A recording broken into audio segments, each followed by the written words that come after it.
പരിശുദ്ധമ്മേ, അമ്മേ പരിശുദ്ധമേ, ദൈവമാതാവേ, കൃപാസനത്തിലൂടെ ഞങ്ങൾക്കും ഞങ്ങളുടെ ദേശത്തിനും അമ്മ മധ്യസ്ഥം തേടിത്തന്ന എല്ലാ അനുഗ്രഹങ്ങൾക്കും കൃപകൾക്കും ഞങ്ങളിപ്പോൾ ഹൃദയം നിറഞ്ഞ നന്ദി പറയുന്നു.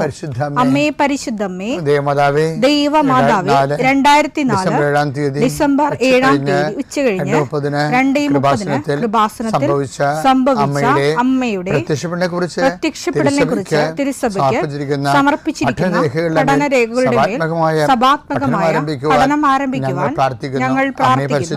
അമ്മേ പരിശുദ്ധമേ, ഭൂസ്വർലോകങ്ങളുടെ രാജ്ഞിയായ അങ്ങേയ്ക്ക് ഭൗമസംരക്ഷണത്തിനായി പ്രപഞ്ചപ്രകൃതിയെ തന്നെ തിരുസഭ പ്രതിഷ്ഠിക്കുവാൻ ഈ പ്രത്യക്ഷീകരണം വഴി ഇടയാക്കണമേ. പരിശുദ്ധമേ, ജപമാല മാതാവേ, സകല കൃപാസനം പ്രാർത്ഥനയോടും ചേർത്ത് ഞങ്ങളിപ്പോൾ പ്രാർത്ഥിക്കുന്ന ഈ കുടുംബത്തിന്റെ പ്രത്യേക നിയോഗം പറ മക്കളെ.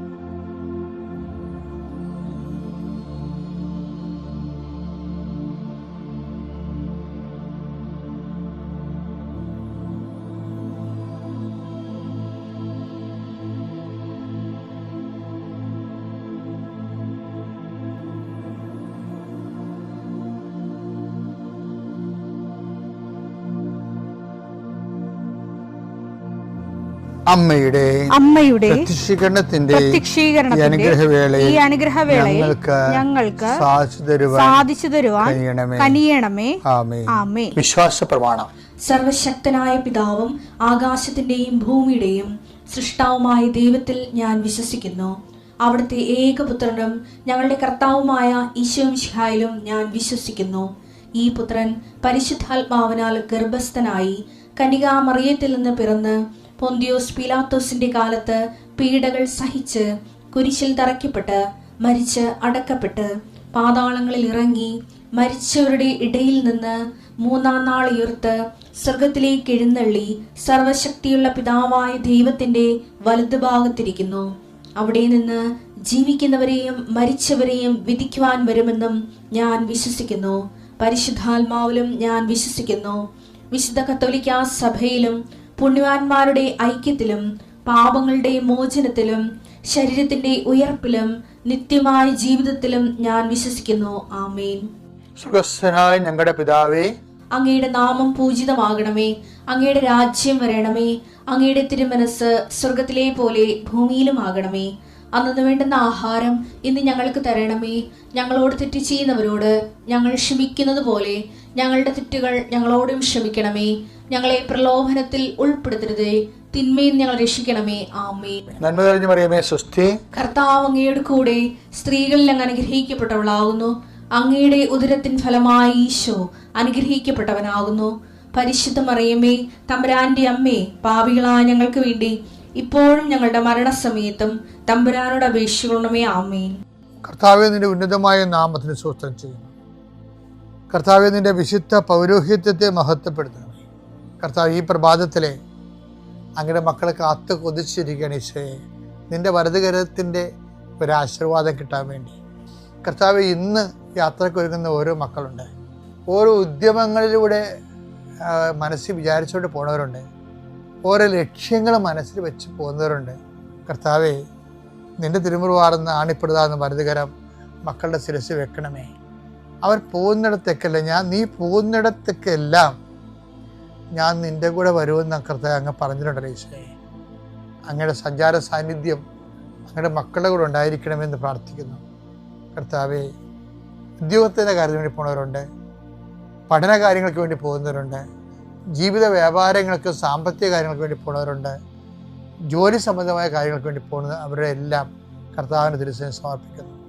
ടെസ്റ്റ്, ഇൻ്റർവ്യൂ, പരീക്ഷ, ഏജൻസി, ക്രയവിക്രയങ്ങൾ, ജീവിതമാർഗങ്ങൾ, വിദൂര യാത്രകൾ,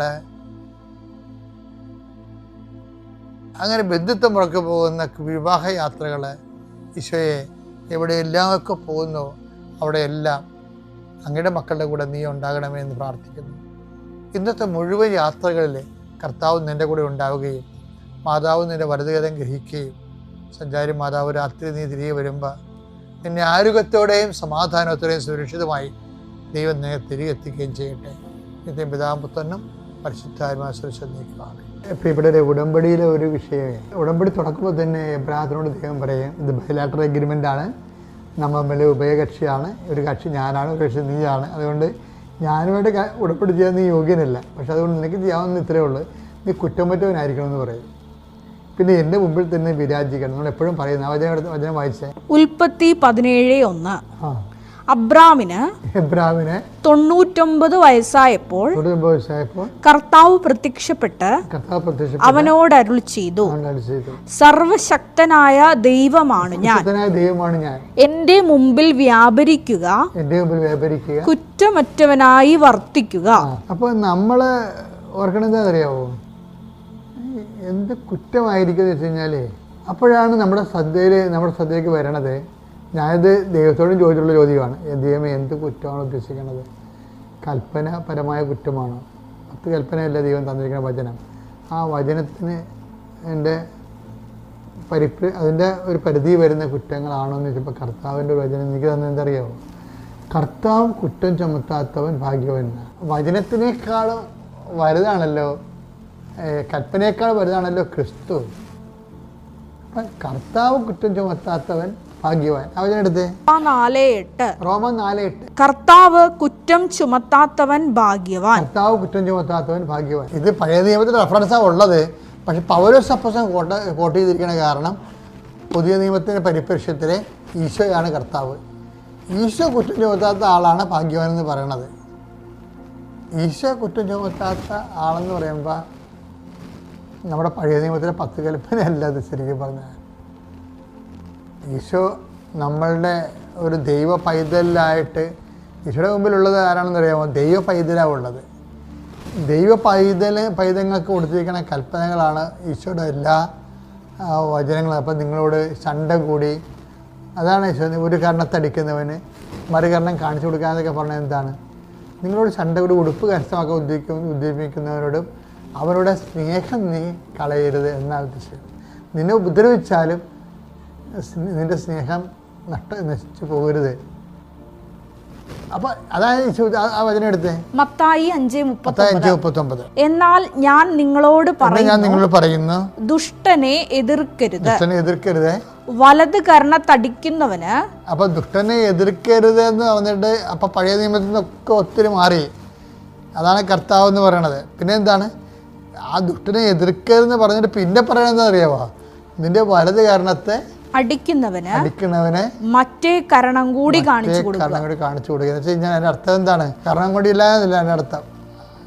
അപ്പം ബുദ്ധിയും ബോധം ഇല്ലാത്തതുകൊണ്ട് ചിലപ്പോൾ അടിച്ച് തലയെ പിടിച്ചെന്ന് വരും. അതല്ല, നിന്നെ ഉപദ്രവിച്ചാലും ആ ഉപദ്രവിക്കുന്നതിനുള്ള സ്നേഹം നീ ബാക്കി സൂക്ഷിക്കണം. അതാണ് സംഭവം. നിന്നെ ഉപദ്രവിച്ചാലും, നിന്നെ ആരൊക്കെ ഉപദ്രവിച്ചു വിചാരിച്ചോ, എന്നാലും ഇപ്പം മാനസിക ഉപദ്രവിക്കുന്നവരുണ്ട്, ശാരീരികമായി ഉപദ്രവിക്കുന്നവരുണ്ട്. അങ്ങനെ നിന്നെ ഉപദ്രവിച്ചാലും ആ ഉപദ്രവകാരിയോടുള്ള സ്നേഹം നീ കുറയ്ക്കരുത്. അതെപ്പോഴും മനസ്സിൽ സൂക്ഷിക്കണം. എനിക്ക് ഏറ്റവും ഇഷ്ടപ്പെടുന്നറിയാമോ? ഞാൻ എപ്പോഴും പറയുമോ, ലോങ്കിനോസ് എന്ന് പറഞ്ഞ ഒരാളുണ്ടായിരുന്നില്ല ഈശോയ്ക്ക്. ഈശോയുടെ ജീവിതത്തിലേക്ക് ഏറ്റവും ഇഷ്ടപ്പെട്ട ഒരു കാര്യമാണത് ലോങ്കിനോസ്. അപ്പം ലോങ്കിനോസ് എന്ന് പറയുന്നത് എൻ്റെ അർത്ഥം കുന്തക്കാരാണ്. പേരൊന്നും അറിയാൻ പാടില്ല. ബൈബിൾ എഴുതിയ ആളിനെ പറഞ്ഞു കുന്തക്കാർ എന്ന് പറഞ്ഞ ഒരാളുണ്ടായിരുന്നു. അവൻ ദുഷ്ടനായിരുന്നു, ഒറ്റക്കണ്ണനായിരുന്നവൻ. ആ ഒറ്റക്കണ്ണും വെച്ചുകൊണ്ട് അവൻ പ്രധാന ആജ്യന്മാരെ സൂചിപ്പിക്കാൻ വേണ്ടി മരിച്ചു കിടക്കുന്ന ഈശോ എടുത്ത് ഇവൻ വന്ന് ഈ കുന്തവും പിടിച്ചുകൊണ്ട് കർത്താവ് മരിച്ചു വരില്ലെന്ന് അറിയാൻ വേണ്ടി ചങ്കിൽ കുത്തും. അപ്പോൾ എനിക്ക് ഭാഗം എന്ന് പറയണത് ഭയങ്കര ട്രഡീഷണലുള്ള ഭാഗമാണിത്. ഇപ്പോൾ ഞാനെപ്പോഴും ചിന്തിക്കണമെങ്കിൽ അറിയാമോ, ഇപ്പോൾ നാഥാനിയൽ വന്നില്ലേ, ഇപ്പം നാഥാനിയൽ കർത്താവിൻ്റെ അടുത്ത് വന്നില്ലേ, കർത്താവിനോട് പരിശുദ്ധാത്മ പറഞ്ഞേ ഇവൻ നല്ല സ്റ്റഫാണ് കേട്ടോ, വർക്ക് ചെയ്യാൻ പറ്റിയ സ്റ്റഫാണെന്ന് പറഞ്ഞു. എന്ന് വെച്ച് കഴിഞ്ഞാൽ ഇവൻ വർക്ക് ഇവൻ നീ പറയണ കാര്യങ്ങൾ അക്സെപ്റ്റ് ചെയ്തിട്ട് അപ്ലിക്കബിലിറ്റി ചെയ്യും. ഇവൻ ദൈവരാജ്യത്തിന് പറ്റിയ ഒരു സ്റ്റഫാണ്, നിനക്ക് വർക്ക് ചെയ്യാൻ പറ്റിയ പരിശുദ്ധാത്മാവ് ഈശോയ്ക്ക് ഒരു നോട്ട് കൊടുത്തു.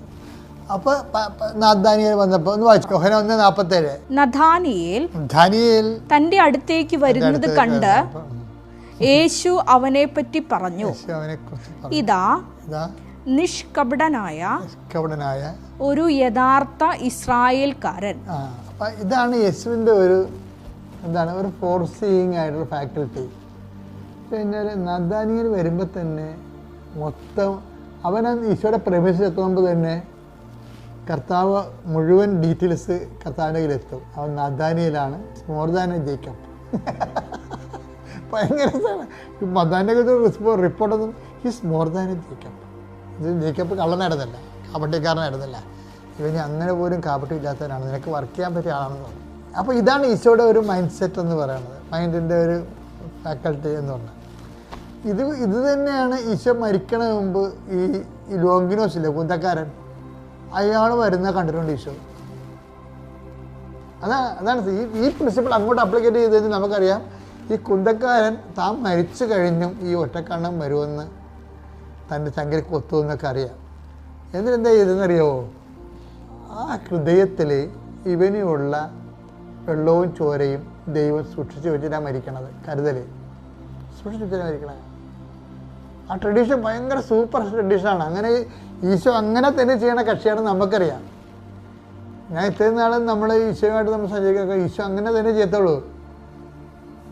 അവന് ആ ഒറ്റക്കണ്ണന് അവന് കുത്താൻ വേണ്ടി വന്ന വൈരാഗിക്ക് വന്ന് മറ്റുള്ള ഈശോൻ്റെ നാമത്തെ പ്രതി മറ്റുള്ളവരുടെ മുമ്പിൽ ആളാകാൻ വേണ്ടി അവർക്ക് സപ്പോർട്ട് ചെയ്യാൻ വേണ്ടി വന്ന ആളാണ്. അവൻ്റെ കണ്ണ് തുറക്കാൻ വേണ്ടി കർത്താവ് ഒരു തുള്ളി ചോരയും നീരും സൂക്ഷിച്ചു വെച്ചിരുന്നു. ഇതാണ് ഒരു ഈശോ എന്ന് പറയുന്ന സംഭവം. ഈശോ എന്ന് പറയുന്ന ഒരു റിഡംപ്റ്റീവ് യാഥാർത്ഥ്യം അതാണ്. നമുക്ക് ഒന്നും പറയാൻ പറ്റത്തില്ല. എനിക്ക് ഭയങ്കര സങ്കടമാണ്.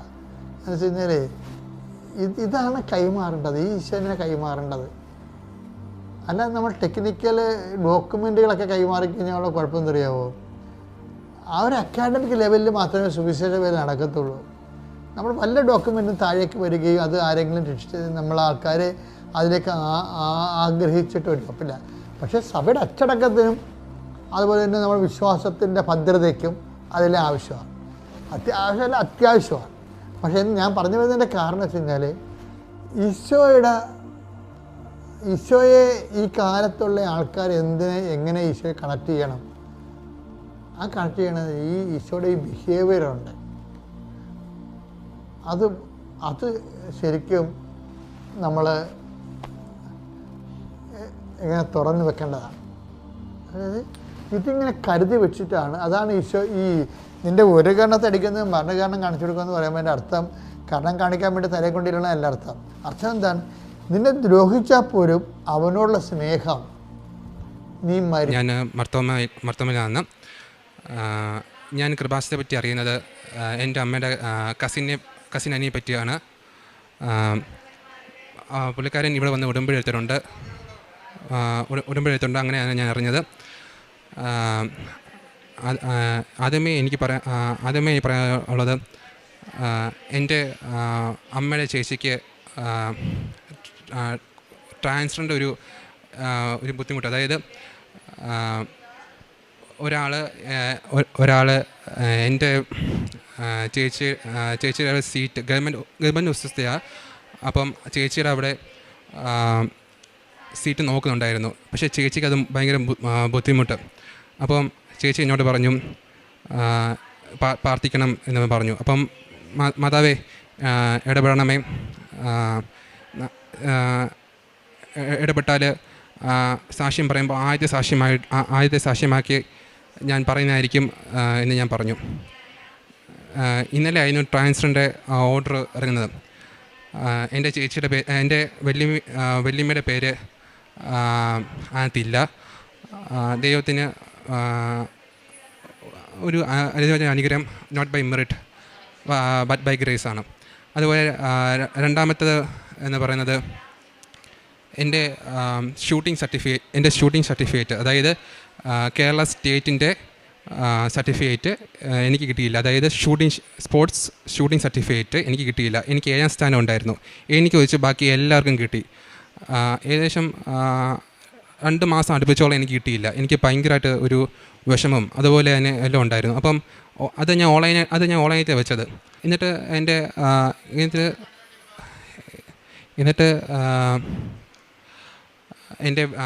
എൻ്റെ വല്യപ്പച്ചനോട് ഞാൻ സംസാരിച്ചു, കാഷ്വലായിട്ട് സംസാരിച്ചു. അപ്പം പരിശുദ്ധമാവ് പ്രേരണ തന്നു, നീ അപ്പച്ചനോട് കാര്യം പറ, ഷൂട്ടിങ് കാര്യം പറ. അപ്പം ഞാൻ ചോദിച്ചു, പരിശുദ്ധമാവേ, അപ്പച്ചൻ ഈ കാര്യം അറിയത്തില്ല, പിന്നെ ഞാൻ എങ്ങനെ അപ്പച്ചനോട് പറയും? അപ്പം പരിശുദ്ധമാവ് കാണിച്ചു, നീ പറ ജോയലെ, നീ പറ. അപ്പം ഞാൻ പറഞ്ഞു, അപ്പച്ച ഇങ്ങനെയൊക്കെ ചെറിയ പ്രശ്നമുണ്ടായി. അപ്പം അപ്പച്ചൻ പറഞ്ഞു, നീ അമ്മയെ വിളിച്ച് പ്രിൻസിപ്പളോട് സംസാരിക്കാൻ പറഞ്ഞു. അപ്പം പ്രിൻസിപ്പൽ പറഞ്ഞു, ഈ മാർച്ച് മാസം അവസാനത്തേക്ക് വരും, അപ്പോൾ പേടിക്കണ്ടെന്ന് പറഞ്ഞു. ഞാൻ ഉപ്പിട്ട് പ്രാർത്ഥിച്ചു, പരിശുദ്ധ കൃപാസനമ്മയുടെ ഉപ്പിട്ട് പ്രാർത്ഥിച്ചു. അപ്പം 29-ാം തീയതി രാവിലെ 10 മണിയായപ്പം ആ സർട്ടിഫിക്കറ്റ് എൻ്റെ കയ്യിൽ വന്നായിരുന്നു. അതുപോലെ തന്നെ എൻ്റെ മാതാവ് കുറേ വട്ടം എനിക്ക് പ്രത്യക്ഷപ്പെട്ടു. അതായത് സുഗന്ധം ഒരു 5 വട്ടം. അതായത് ഞാൻ ആദ്യമേ ഇവിടെ വന്നത് മെയ് 7-ാം തീയതി ആയിരുന്നു. അപ്പം അന്ന് ഞാൻ ബസ് ഇവിടെ ഇറങ്ങിയപ്പോൾ പരിശുദ്ധ അമ്മയുടെ ജാസ്മിൻ്റെ ഒരു സ്മെല്ല് ആ ബസ് അവിടെ നിന്ന് ഇറങ്ങിയപ്പോൾ തൊട്ടുണ്ടായിരുന്നു. പിന്നെ ആ ഗ്രോട്ടോയുടെ അവിടെയും ഉണ്ടായിരുന്നു ഒരു റോസാപ്പൂവിൻ്റെ സ്മെല്ല്. പിന്നെ മൂന്നാമത് ഞാൻ വൈകുന്നേരം എനിക്ക് ഒരു പേഴ്സണൽ പ്രയർ ഉണ്ടായിരുന്നു, ജപമാല ചൊല്ലുക. എന്നിട്ട് ജപമാല തുടക്കം തൊട്ട് അവസാനം വരെ ഒരു അടിപൊളി സ്മെല്ല്, ഒരു ജാസ്മിനും റോസും ഒരു മിക്സഡ് ആയിട്ട് ഒരു സ്മെല്ലാണ് വന്നത്. അപ്പം ഈ മനസ്സിലായി മാതാവ് എൻ്റെ കൂടെ ഉണ്ടെന്ന്. അപ്പം മാതാവിനെ ഞാൻ പറഞ്ഞു, മാതാവേ എൻ്റെ കൂടെ ഇരുന്ന് ജപമാല ചൊല്ലണേ. അപ്പം മാതാവ് ഞാൻ പറഞ്ഞു, മാതാവ് എൻ്റെ ഹൃദയത്തിൽ തൊടണേ. അപ്പം മാതാവ് എൻ്റെ ഹൃദയത്തിൽ തൊട്ടു. എനിക്ക് ഫീലായി ശരിക്കും. അതുപോലെ തന്നെ എൻ്റെ അടുത്ത് കത്തോലിക്ക പള്ളി ഉണ്ടായിരുന്നു. അപ്പം ഞാൻ അച്ഛനെ കാണാൻ പോകാറുണ്ട്. അപ്പം അന്ന് അച്ഛൻ കണ്ടില്ല. അപ്പം അച്ഛനെ കാണാൻ ഇറങ്ങി വരുമ്പോൾ പള്ളിയിൽ അവിടെ എന്തോ ഒരു അട്രാക്ഷൻ എനിക്ക് തോന്നി. അപ്പം ഞാൻ അവിടെ ഇങ്ങനെ പ്രാർത്ഥിച്ചിങ്ങനെ ഇറങ്ങി വരുമ്പോൾ നല്ല കുന്തിരിക്കൻ്റെ മണം. ഞാൻ എല്ലായിടത്തും നോക്കി, ആരെങ്കിലും കുന്തിരിക്ക പോപിക്കുന്നതാണോ, വീട്ടിൽ നിന്ന് കുന്തിരിക്കാൻ വരുന്നതാണോ? അല്ല. പിന്നെ തൊട്ടടുത്തുള്ള ഒരു ചേട്ടനും ചോദിച്ചു, ചേട്ടന് മണം വരുന്നുണ്ടോ, എന്തെങ്കിലും മണം വരുന്നുണ്ടോ? അപ്പം ചേട്ടൻ പറഞ്ഞു, ഒരു മണം വരുന്നില്ല. അപ്പം മനസ്സിലായി മാതാവാണ് ഇടപെട്ടതെന്ന്. പിന്നെ ഞാൻ ഇന്ന് വന്നപ്പോഴും ആ ഗ്രോട്ടോയുടെ അവിടെ റോസാപ്പൂവിൻ്റെ സ്മെല്ലുണ്ടായിരുന്നു. +2 റിസൾട്ട് എനിക്കത് കിട്ടത്തില്ലെന്ന് 100% ഉറപ്പായി. +2 റിസൾട്ട്, അതായത് തോക്കുമെന്ന് എനിക്ക് 100% ഉറപ്പായിരുന്നു. കാരണം അത്രയ്ക്ക് ഒന്നും വൃത്തിയായിട്ട് ഞാൻ പഠിച്ചിട്ട് പോലുമില്ല. അപ്പോൾ ഞാൻ മാതാവിനെ മുറുക്കി ഞാൻ പിടിച്ചു, മാതാവേ ഇടപെടണമേ. അപ്പം ഞാൻ പരീക്ഷയ്ക്ക് പോകുന്ന സമയത്ത് വിശുദ്ധ തൈലം നെറ്റിപ്പുറത്തുകയും ഉപ്പ് എൻ്റെ എക്സാം ഹാളിൻ്റെ അവിടെ ഇടുകയും ചെയ്തു. പിന്നെ തലയിൽ തേച്ച ചെറിയ അംശം വിശുദ്ധ തൈലം എടുത്ത് ക്വസ്റ്റ്യൻ പേപ്പറിലെ മണ്ടയ്ക്കും കുരിശടയാളം വലിച്ചു. അതുപോലെ തന്നെ ആൻസർ ഷീറ്റിൻ്റെ അവിടെ കുരിശടയാളം ഞാൻ വരച്ചു. പിന്നെ റിസൾട്ട് വന്നപ്പോൾ ശരിക്കും പറഞ്ഞാൽ ഞാൻ ഞെട്ടിപ്പോയി. ഞാൻ ഇത്രയും വിചാരിച്ചില്ല എനിക്ക് ഇത്രയും കിട്ടുമെന്ന്. അതായത് മാത്സ് ആയിരുന്നു, മാത്സ് കുറേ പാടുണ്ടായിരുന്നു എന്നെ സംബന്ധിച്ചോളം. അതിനെനിക്ക് ഒരു നല്ല ശതമാനം മാർക്കും തന്നു. പിന്നെ എനിക്ക് 1200-ൽ 826 മാർക്കോടെ മാതാവ് എനിക്ക് തന്നു. അതുപോലെ തന്നെ +1 സർട്ടിഫിക്കറ്റ് ഒരു അത്യാവശ്യം എടുത്ത് നോക്കിയതാണ്. എല്ലാ ഫയലും ഞാൻ എടുത്ത് നോക്കി, ഓരോ പേപ്പറും എടുത്ത് ഞാൻ നോക്കി എൻ്റെതുള്ളത്. അപ്പോൾ ഞാൻ അതൊന്നും ഞാൻ കണ്ടുപോയില്ല +1 സർട്ടിഫിക്കറ്റ്. അപ്പോൾ ഞാൻ മാതാവ് ബാധിച്ചു, മാതാവെ +1 സർട്ടിഫിക്കറ്റ് കണ്ടാൽ ഞാൻ കൃപാസന സാക്ഷ്യം പറയാമെന്ന് ഞാൻ പറഞ്ഞായിരുന്നു. അപ്പം അപ്പം ഉള്ളിലൊരു പ്രേരണ വന്നു, ജോയലെ നീ ആ ഫയൽ എടുത്ത് ഒന്നുകൂടെ നോക്ക്. ഞാൻ ആ ഫയൽ തന്നെ 2 വട്ടം ഞാൻ എടുത്ത് നോക്കിയതാണ്, ഇത് ഞാൻ കണ്ടില്ല. അപ്പം മാതാവ് പറഞ്ഞു, ജോയലെ നീ ആ ഫയൽ ഒന്നും കൂടെ എടുത്ത് നോക്ക്. അപ്പം ഞാൻ നോക്കിയപ്പോൾ ആ +1 സർട്ടിഫിക്കറ്റ് അവിടെ തന്നെ ഉണ്ടായിരുന്നു. അതുപോലെ തന്നെ എനിക്ക് രാത്രിയായപ്പോൾ ഞങ്ങൾ രാത്രി വന്നുകൊണ്ടിരിക്കുകയായിരുന്നു, ഒരു സ്ഥലം വരെ പോയിട്ട് വന്നുകൊണ്ടിരിക്കുകയായിരുന്നു. അപ്പോൾ അത്യാവശ്യം ലേറ്റ് ആയതുകൊണ്ട് ഞങ്ങൾ അറിയാതെ ഉറങ്ങിപ്പോയി. ഞാനും ഉറങ്ങിപ്പോയി, അമ്മയാണ് വണ്ടി ഓടിച്ചത്. അപ്പം അപ്പം ഒരു മനസ്സിൽ ആരോ പറഞ്ഞു, ജോയലെ നീ എണീക്കാൻ പറഞ്ഞു. അപ്പോൾ ഞാൻ എണീച്ച് നോക്കിയപ്പോൾ അമ്മ ഉറങ്ങിപ്പോയി. ഞങ്ങൾ ഭയങ്കര സ്പീഡ് വരുന്നത്, സൈഡിൽ ആ ക്രാഷിൽ ഇടിക്കാനായിട്ട് പോകായിരുന്നു. പെട്ടെന്ന് ഞാൻ ബ്രേക്ക് പിടിച്ചു. അത് പരിശുദ്ധ അമ്മ എന്നെ എണീപ്പിച്ചതാണ്, പരിശുദ്ധ കൃപാസന അമ്മ എന്നെ എണീപ്പിച്ചതാണ്. പിന്നെ എനിക്കൊരു കഴുത്തിലെ വേദന ഉണ്ടായിരുന്നു, ഒരു 2 ദിവസം അടുപ്പിച്ച് കഴുത്തിലെ വേദന ഉണ്ടായിരുന്നു.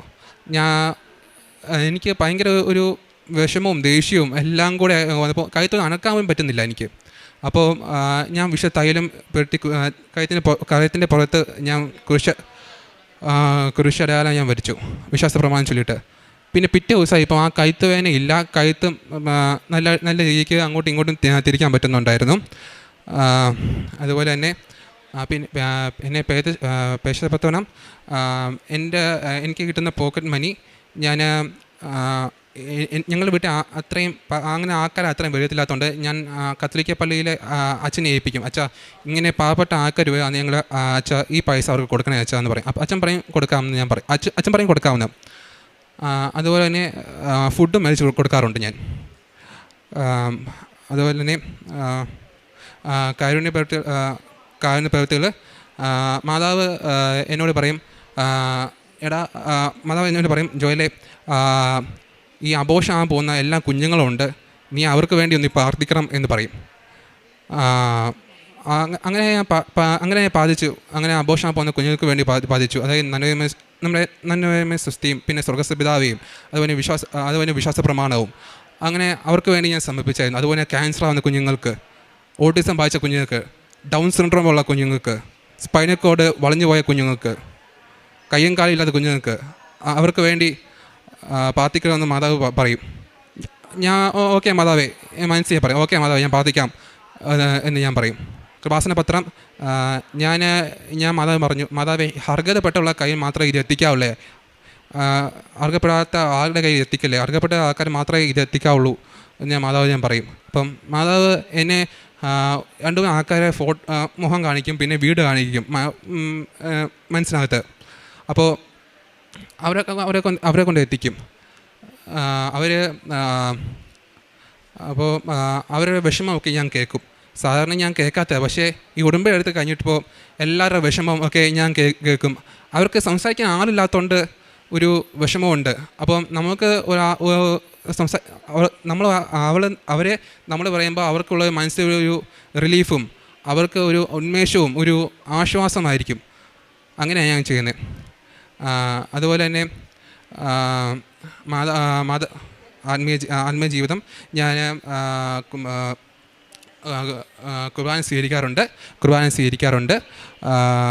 കുംഭസാരം സ്വീകരിക്കാറുണ്ട്.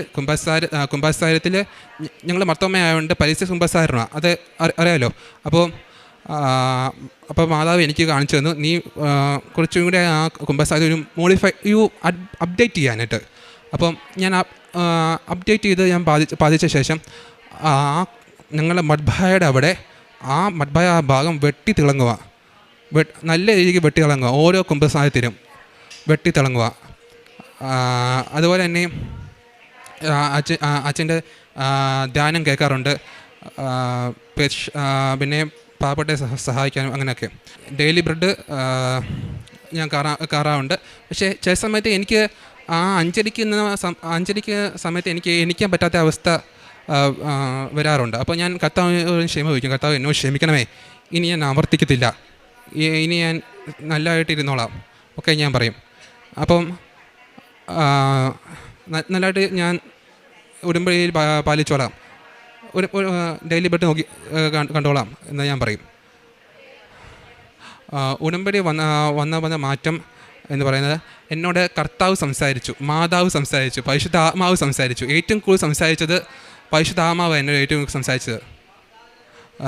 പിന്നെയും മാതാവ് എന്നോട് പറയും, മാതാവ് പരിശുദ്ധ ആത്മാവ് എന്നോട് പറയും, കുറച്ച് ആൾക്കാർ ഇങ്ങനെ എൻ്റെ കുടുംബത്തിലെ കുറച്ച് ആൾക്കാരിങ്ങനെ ഈ കുർബാനയ്ക്ക് പോവാതെ കുറച്ച് ആൾക്കാരിങ്ങനെ മാറി നിൽക്കുന്നുണ്ട്. നീ അവർക്ക് വേണ്ടി ഒന്ന് പ്രാർത്ഥിക്കണം, അവർക്ക് വേണ്ടി നീ ഒന്ന് ജപമാല ചൊല്ലണം, നീ ഒന്ന് അവരെ ഒരു ആത്മീയ ജീവിതത്തിലോട്ട് തിരിച്ച് കൊണ്ടുവരണം ഒക്കെ പറയും. ഞാൻ പറഞ്ഞു, ഓക്കെ മാതാവേ, എന്നെ വഴി നടത്തണമേ, ശക്തിപ്പെടുത്തണമേ ഒക്കെ ഞാൻ മനസ്സിൽ പറയാറുണ്ട്. എല്ലാ തന്നെ അനുഗ്രഹിക്കും നന്ദി നേരുന്നു. അമ്മയെ പ്രത്യക്ഷ സാക്ഷിയായി തീർന്നതിന് അമ്മയ്ക്കും യേശുവിനും കൊടാകുന്ന അനീറുകൾ. കർത്താവെ, ഞാൻ പൂർണ്ണ ഹൃദയത്തോടെ അങ്ങയ്ക്ക് നന്ദി പറയുന്നു. ദേവന്മാരുടെ മുമ്പിൽ ഞാൻ അങ്ങയെ പാടിപ്പുകഴ്ത്തും. സങ്കീർത്തനം 138 1-ാം വചനമാണ്. ജീവിതത്തിലെ ബുദ്ധിമുട്ടുകളിലും വിജയങ്ങളിലും സാഹചര്യങ്ങൾ എന്തു തന്നെയായാലും ദൈവത്തെക്കുറിച്ചുള്ള നന്ദിയും വിശ്വാസവും ഹൃദയത്തിൽ നിലനിൽക്കുമ്പോൾ, സ്തുതിക്കുമ്പോൾ നമ്മുടെ ഉള്ളിൽ സമാധാനവും സന്തോഷവുമാണ് വളരുന്നത്. ഉടമ്പടിയിൽ നാം ദൈവത്തോട് നന്ദി പറയുകയാണ്. കൊച്ചു കൊച്ചു കാര്യങ്ങളിൽ ജീവിതത്തിൽ നിറവേറി കഴിയുമ്പോൾ ദൈവത്തിൻ്റെ സാക്ഷിയായിട്ട് ദൈവത്തെ മഹത്വപ്പെടുത്തുകയാണ്. എല്ലാത്തിനും നന്ദി പറയുന്ന ഒരു ജീവിതമാണ് ഉടമ്പടി ജീവിതം. ഈശോയുടെയും അമ്മയുടെയും ചേർന്ന് നിൽക്കുമ്പോൾ പൂർണ്ണ ഹൃദയത്തോടെ നന്ദി പറയാനുള്ള അവസരമാണ് നമുക്ക് ലഭിക്കുന്നത്. മറ്റുള്ളവരുടെ മുമ്പിൽ അവിടുത്തെ പാടി പുകഴ്ത്താനുള്ള ഒരവസരമാണ് സാക്ഷ്യങ്ങൾ. അങ്ങനെയുള്ള ഒരു നല്ല സാക്ഷ്യമാണ് ജോയൽ എന്ന മകൻ നമ്മളോട് പങ്കുവച്ചത്. ആദ്യമായിട്ട് കൃപാസനത്തിൽ വന്നത് മെയ് 7-ാം തീയതിയാണ്. കൃപാസനത്തിൽ വന്ന് പരിശുദ്ധ അമ്മയോട് ഉടമ്പടി എടുക്കുന്നതിന് മുൻപ് തന്നെ ഓൺലൈൻ ഉടമ്പടിയിലായിരുന്നു. അന്നൊക്കെ പ്രാർത്ഥിക്കുമായിരുന്നു. പിന്നീടാണ് കേരള സ്പോർട്സ് അക്കാഡമി ചാമ്പ്യൻഷിപ്പിൽ 7-ാം സ്ഥാനം കരസ്ഥമാക്കിയ ഈ മകന് ഷൂട്ടിംഗ് സർട്ടിഫിക്കറ്റ് കിട്ടിയില്ല. മറ്റു കൂട്ടുകാർക്കൊക്കെ കിട്ടി, പക്ഷെങ്കിൽ ഈ മകന് കിട്ടിയില്ല. അങ്ങനെ പരിശുദ്ധ അമ്മയോട് പ്രാർത്ഥിച്ചതിൻ്റെ ഫലമായിട്ട് ഉടമ്പടി നിയോഗം സമർപ്പിച്ചു. വളരെ പെട്ടെന്ന് തന്നെ ഉടമ്പടി ഉടനടി പരിഹാരം എന്ന് പറഞ്ഞതുപോലെ പരിശുദ്ധ അമ്മയുടെ മധ്യസ്ഥതയിലൂടെ ഈ മകന് കിട്ടാത്ത സർട്ടിഫിക്കറ്റ് പെട്ടെന്ന് കിട്ടുകയായിരുന്നു. പിന്നീട് ഈ മകൻ്റെ +2 റിസൾട്ട് ഒരിക്കലും പ്രതീക്ഷിച്ചില്ല നല്ലൊരു റിസൾട്ട് കിട്ടുമെന്ന്. അവിടെയും ഈശോയുടെയും അമ്മയുടെ ഇടപെടലിലൂടെ അനുഗ്രഹത്തിലൂടെ ഈ മകന് നല്ലൊരു റിസൾട്ട് കിട്ടി പാസ്സാകാൻ സാധിച്ചു. പിന്നീട് പഠിത്തത്തിൽ ഫസ്റ്റ് ഇയർ പഠിച്ചുകൊണ്ടിരുന്നപ്പോൾ സർട്ടിഫിക്കറ്റ് മിസ്സായി. അവിടെയും ഈശോയുടെയും അമ്മയുടെയും കേണപേക്ഷിക്കുകയാണ്, അമ്മയെ എനിക്ക് തിരിച്ചു തരണമേ എന്ന്. ഒരു മകൻ അമ്മയോട് പ്രാർത്ഥിക്കുന്ന പോലെ തന്നെയാണ് ഓരോ പ്രാവശ്യവും ഓരോ കാര്യവും ഈ മകൻ അമ്മയോട് പ്രാർത്ഥിക്കുന്നത്. അമ്മയും അതുപോലെ തന്നെയാണ് ഈ മകൻ്റെ കാര്യത്തിൽ ഇടപെടുന്നത്. സർട്ടിഫിക്കറ്റ് കാണാതെ പോയപ്പോൾ അമ്മ തന്നെയാണ് പറഞ്ഞു കൊടുത്തത്, ജോയൽ നീ ആ ഫയൽ ഒന്നുകൂടി എടുത്ത് നോക്കുമെന്ന്. 2 പ്രാവശ്യം അതിന് മുൻപ് നോക്കി, പക്ഷേ കിട്ടിയില്ല. പക്ഷേ മാതാവിൻ്റെ ഒരു ഉൾപ്രേരണ മാതാവ് തന്നെ സംസാരിച്ച് പറഞ്ഞപ്പോൾ തന്നെ ജോയൽ വീണ്ടും ആ ഫയലെടുത്ത് നോക്കി. അവിടെ തന്നെ ഉണ്ടായിരുന്നു ആ സർട്ടിഫിക്കറ്റ്. അതുപോലെ തന്നെയാണ് അമ്മ കാർ ഓടിച്ചു പോയപ്പോൾ ജോയലിനോട് പരിശുദ്ധ അമ്മയാണ് പറയുന്നത്, ജോയൽ എഴുന്നേക്ക്, അമ്മ ഉറങ്ങുന്നുവെന്ന്.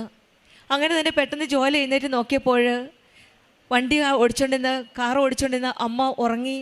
വണ്ടി ഏതോ ഇടിക്കുവാനായിട്ട് പോകുന്ന ഒരു സാഹചര്യത്തിലെത്തി. പെട്ടെന്ന് ജോയൽ തന്നെയാണ് ഹാൻഡ് ബ്രേക്ക് ഇട്ട് കൊടുത്തത്. അവിടെയും ഈശോയുടെയും അമ്മയുടെ ഒരു സാന്നിധ്യമാണ്.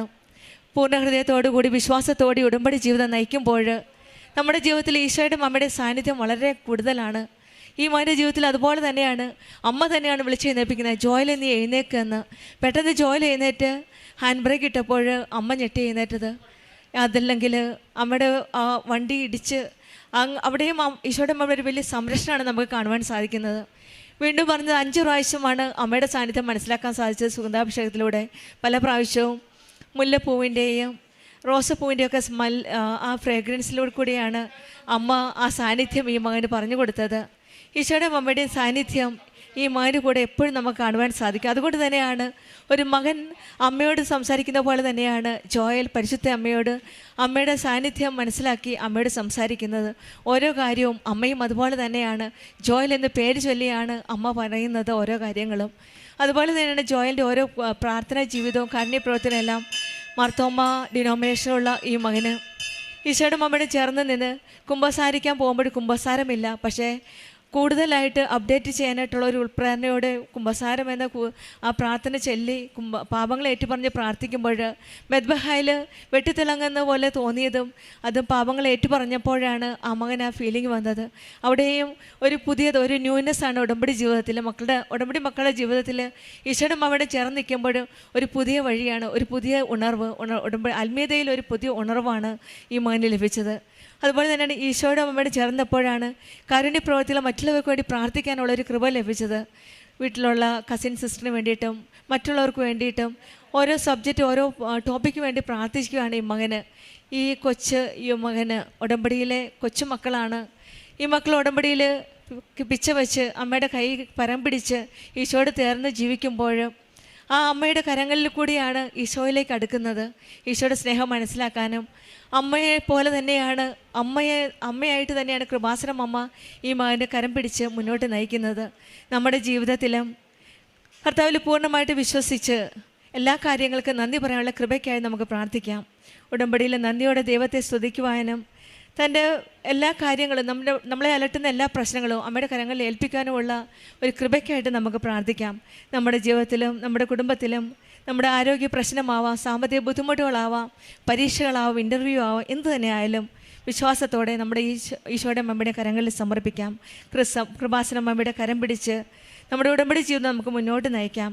കർത്താവേ, എൻ്റെ ഹൃദയം നിൻ്റെ വാസസ്ഥലമാക്കണമേ എന്നും ജീവിതത്തിൽ ഈശോയുടെ അമ്മയുടെ സ്നേഹവും സമാധാനവും നമുക്കും അനുഭവിക്കാൻ സാധിക്കട്ടെ എന്ന് പ്രാർത്ഥിച്ചുകൊണ്ടും ജോയലിൻ്റെ പ്രത്യക്ഷീകരണത്തിൻ്റെ സാക്ഷിയായി എന്നെയും എൻ്റെ കുടുംബത്തെയും ഉയർത്തിയതിൽ അമ്മയ്ക്കും തിരുകുമാരനും 1000 നന്ദി. എൻ്റെ പേര് ആതിര ജോസഫ്. ഞാൻ വരാപ്പുഴ മൂലമ്പള്ളി സെൻറ്റ് അഗസ്റ്റിൻ ചർച്ചിൽ നിന്ന് വരുന്നു. എൻ്റെ അമ്മയാണിത്, എൻ്റെ ഹസ്ബൻഡ്, എൻ്റെ മകൻ. ഇവിടെ ഞാൻ കൃപാസനത്തിനെ പറ്റി ഞാൻ പണ്ട് മുതലേ കേട്ടിട്ടുണ്ട്. പക്ഷേ എനിക്കിവിടെ വന്ന് ഉടമ്പടി എടുക്കണം എന്ന് ഇതുവരെ ആ ഒരു സമയത്ത് തോന്നിയിട്ടില്ലായിരുന്നു. പക്ഷേ 2023 ഞാൻ ഹസ്ബൻഡിൻ്റെ കൂടെ അയർലൻഡിലേക്ക് ഹസ്ബൻഡിന് ജോലി കിട്ടിയിട്ട് ഞാനും കുഞ്ഞും കൂടി പോയായിരുന്നു. അവിടെ ചെന്നപ്പോൾ കുഞ്ഞിന് 2 വയസ്സായിരുന്നു. ആ സമയത്ത് കുഞ്ഞിന് എപ്പോഴും ചെവിക്ക് ഇയർ ഇൻഫെക്ഷൻ, പിന്നെ പനി, എപ്പോഴും എല്ലാ മാസവും അടുപ്പിച്ച് ആൻറ്റിബയോട്ടിക് കൊടുക്കേണ്ട ഒരവസ്ഥ ഞങ്ങൾക്ക് വന്നു. ആ ഒരു സാഹചര്യം വന്നപ്പോൾ ഞങ്ങൾക്ക് വളരെ പ്രയാസമായി.